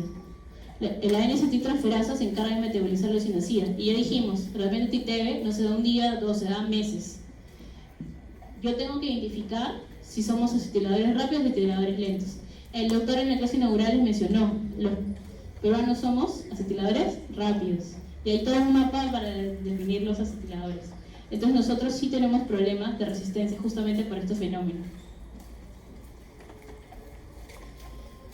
Bueno, y en el caso del metabolismo del paracetamol es algo rápidamente para que vean que la toxicidad se puede dar incluso por alteración del metabolismo. Lo normal en el metabolismo del paracetamol es que haya metabolismo fase 1 mediante el glutatión sulfidrilo y luego metabolismo en fase 2. Sin embargo, ¿qué pasa en la intoxicación por paracetamol? Hay tanto paracetamol que se forma un metabolito tóxico llamado NADQ1. Y ese NADQ1 necesita el glutatión para poder disminuir su toxicidad. Sin embargo, como no hay suficiente glutatión porque se agota por la toxicidad, lo que pasa es que este NADQ1 comienza a desnaturalizar la célula donde está. ¿Y dónde estamos? En el hígado, porque estamos metabolizando paracetamol. haciendo que comience a dañar la estructura del hepatocito, produciendo ¿qué? Hepatitis farmacológica. Entonces el paracetamol, ¿qué tipo de toxicidad me da? Hepatitis medicamentosa, hepatitis farmacológica, justamente porque hay un exceso de fármaco que satura a la enzima que la metaboliza. Y bueno, en este caso, ¿cuál es el tratamiento? N-acetilcisteína, para que haya una mayor inhibición de este metabolito tóxico y pueda esperar el glutatión sulfhidrilo para metabolizarlo. Ahora, excreción.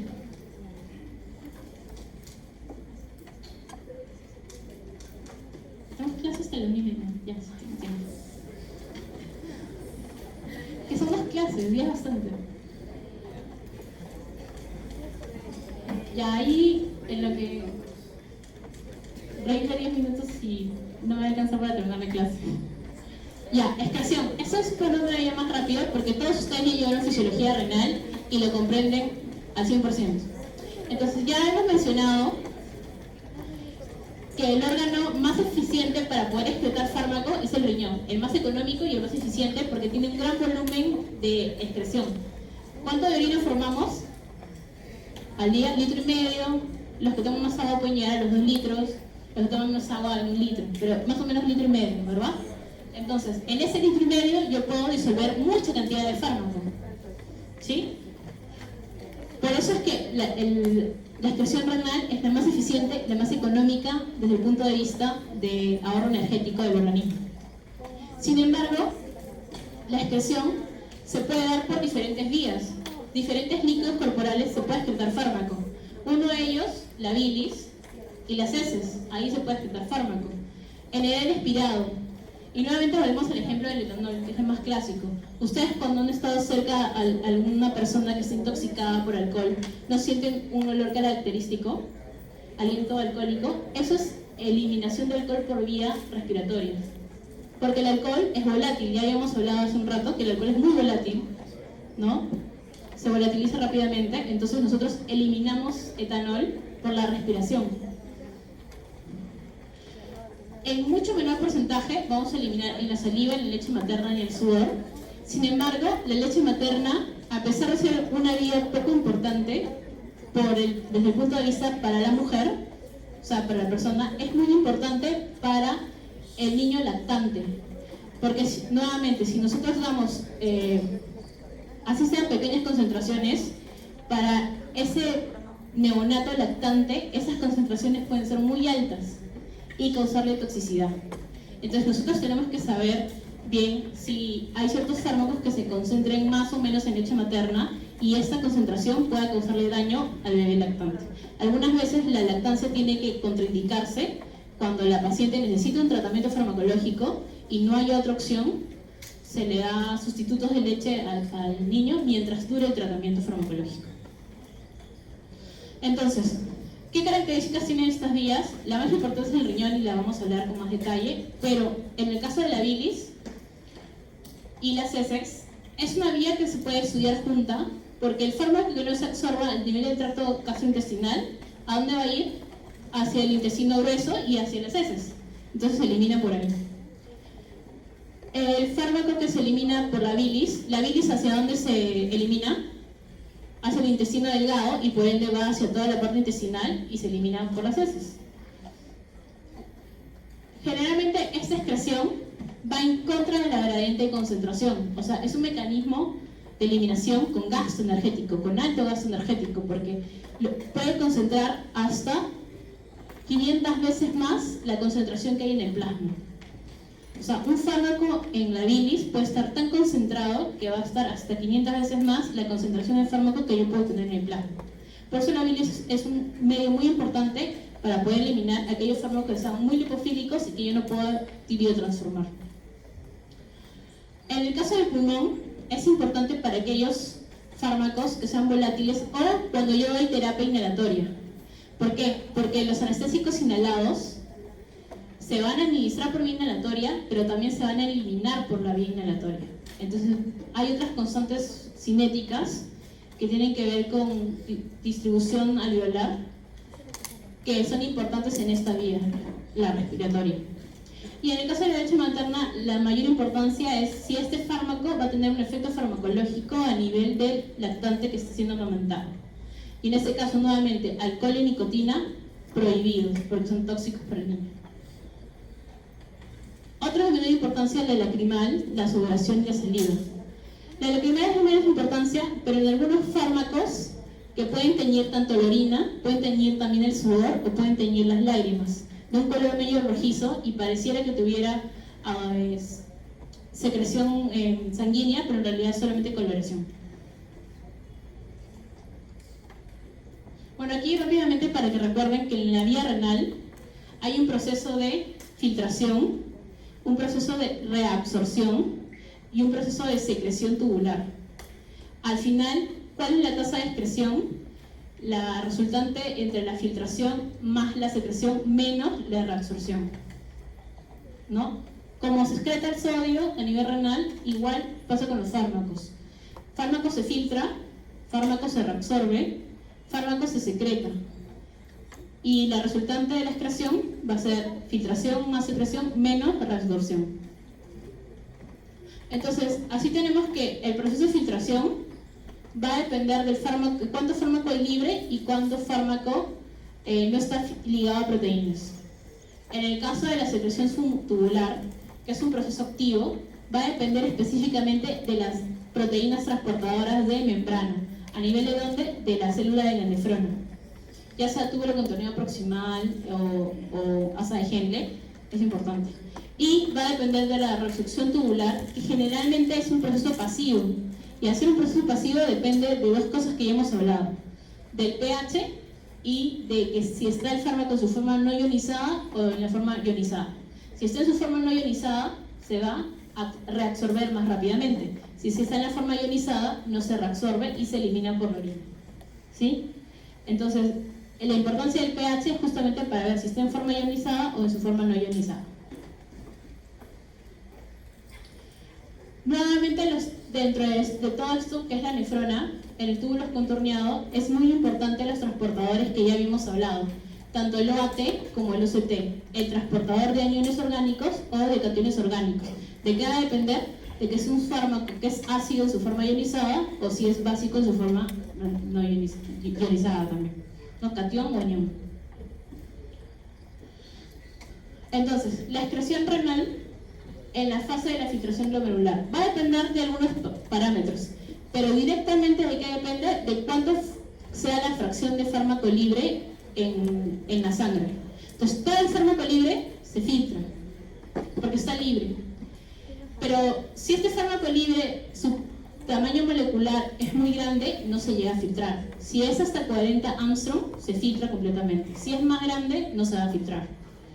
Si tiene un peso molecular muy alto, mayor a 70.000, no se va a filtrar, a pesar de que esté libre. ¿Sí? Y obviamente, si está unido a proteínas, las proteínas no se filtran. Normalmente el riñón no filtra proteínas. Entonces, no se va a filtrar si está unido a proteínas. También va a depender de la tasa de filtración glomerular. Lo normal es que vaya entre 15 a 130. Entonces, si un fármaco tiene una tasa de filtración entre estos rangos, generalmente se va a eliminar por filtración glomerular. Entonces, nuevamente, si la función renal en general está deteriorada, va a haber acúmulo del fármaco en sangre, porque el riñón no está siendo eficiente para poder eliminar todo ese fármaco. ¿Qué fármacos se eliminan por filtración glomerular? Ejemplos: aminoglucósidos, que son antibióticos, vancomicina, que son antibióticos, cefalosporinas, que son antibióticos. Entonces, cuando lleguen al capítulo de antibióticos, tienen que tener mucho cuidado en hacer ajuste renal de las dosis, porque si hay compromiso renal, yo tengo que dar menos fármaco o calcular la cantidad de fármaco que le doy dependiendo de la depuración de creatinina que tenga ese paciente. La secreción tubular. Dijimos, es un proceso activo que depende ¿qué? De las proteínas transportadoras. ¿Cuáles? El OAT o el OCT, principalmente. ¿Hay otros? Sí. Por ejemplo, ampicilina es un fármaco que necesita esa proteína transportadora. Entonces, nuevamente, si yo doy dos fármacos o hasta 3 fármacos y los 3 se excretan por la misma proteína transportadora, por secreción tubular, yo voy a tener interacción farmacológica porque estas proteínas transportadoras son saturables. Recuerden, todo lo que está asociado a proteína se satura. Entonces, cuando tengo un exceso de fármaco y no tengo suficientes proteínas, voy a saturar el sistema y va a haber fármaco libre o fármaco que se almacene en la circulación y no en la parte renal. En este caso, el Probenecid es un ejemplo de droga porque lo que hace es bloquear los transportadores. Y al bloquear los transportadores puede hacer que un fármaco se enmascare porque se va a explotar más rápidamente porque va a impedir la reabsorción. Entonces, el Probenecid es un fármaco que está vetado en el deporte porque enmascara el uso de otras drogas, haciendo que se bloquee la reabsorción principalmente. En el caso de la reabsorción tubular, dijimos que es un proceso pasivo y depende específicamente del pH. Entonces yo necesito que el fármaco que filtró, que está aquí en mi luz tubular, pase al epitelio de la célula de la nefrona y que de la célula de la nefrona pase al capilar. Entonces también necesito acción de proteínas transportadoras. Pero este transporte generalmente es pasivo. ¿Por qué? Porque puede ir por la vía paracelular en su forma no ionizada o atravesando la membrana en su forma no ionizada. Entonces, la reabsorción va a depender sobre todo del pH urinario. Si nosotros podemos cambiar el pH de la orina, sí. ¿Cómo? Hay algunas sugerencias, sobre todo en infecciones urinarias, que dicen que si tomamos soluciones ácidas como jugo de arándanos o jugo de toronja, vamos a acidificar la orina. Y sí es cierto, nosotros consumimos más cantidad de líquidos con alta cantidad de ácido, vamos a acidificar la orina. ¿Puedo alcalinizar la orina? Sí. Si yo consumo soluciones de bicarbonato, voy a alcalinizar mi orina. ¿Y esto qué va a hacer? Que si yo tengo un fármaco que es ácido básico, dependiendo del pH urinario, voy a hacer que esté en su forma ionizada o en su forma no ionizada. Si hago que mi fármaco esté a nivel del lumen urinario, o sea, a nivel de la luz tubular del lumen urinario, en su forma ionizada, no se va a poder reabsorber y por ende se va a eliminar. Pero si yo hago que aquí en la luz esté en su forma no ionizada, se va a resolver de forma pasiva muy rápidamente y se va a eliminar más lentamente, porque voy a regresar a la circulación y nuevamente se filtra, se reabsorbe y se va eliminando de a pocos. Entonces yo puedo dar agentes acidificantes como jugo de arándanos o agentes alcalinizantes como bicarbonato de sodio. ¿Qué factores modifican la eliminación de estos fármacos? La edad, porque la edad que altera mi filtración glomerular. Los prematuros de recién nacidos tienen disminuida la filtración glomerular y, como las proteínas son inmaduras, tienen comprometida la secreción tubular. Los adultos mayores tienen disminuido el flujo renal total, porque hay menor volumen sanguíneo total, y también la tasa de filtración glomerular está disminuida porque con la edad nosotros vamos perdiendo función renal. Vamos perdiendo el 1% por año a partir de los 40 años de la función renal. En el caso del embarazo es lo contrario. Las embarazadas tienen un aumento de la tasa de filtración glomerular. Por eso es que también hay que dar, en algunos casos, antibióticos en mayor concentración, porque si ese antibiótico se elimina por filtración glomerular, simplemente se va a excretar más rápidamente. Y en patología, tanto enfermedad renal o hepática, porque la función renal está comprometida y también la cantidad de albúmina va a estar comprometida, haciendo que la presión oncótica esté comprometida y por ende la filtración va a estar comprometida.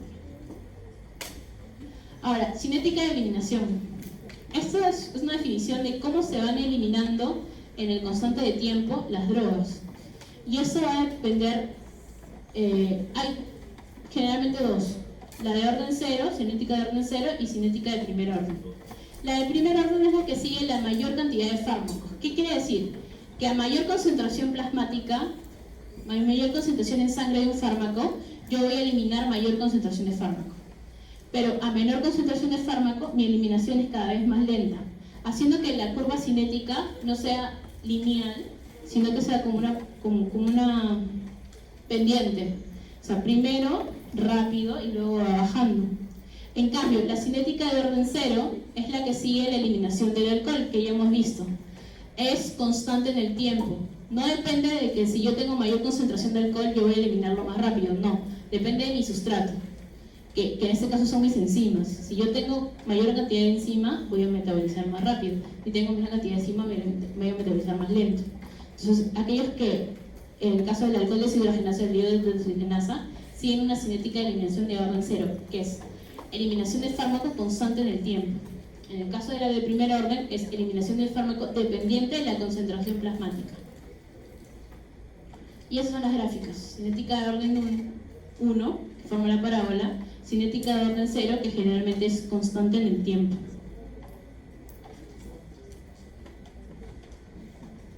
Ya. Eso ya estamos en la segunda parte de la clase. Parámetros farmacocinéticos. ¿Les puedo dar break? Ya. 10 minutos.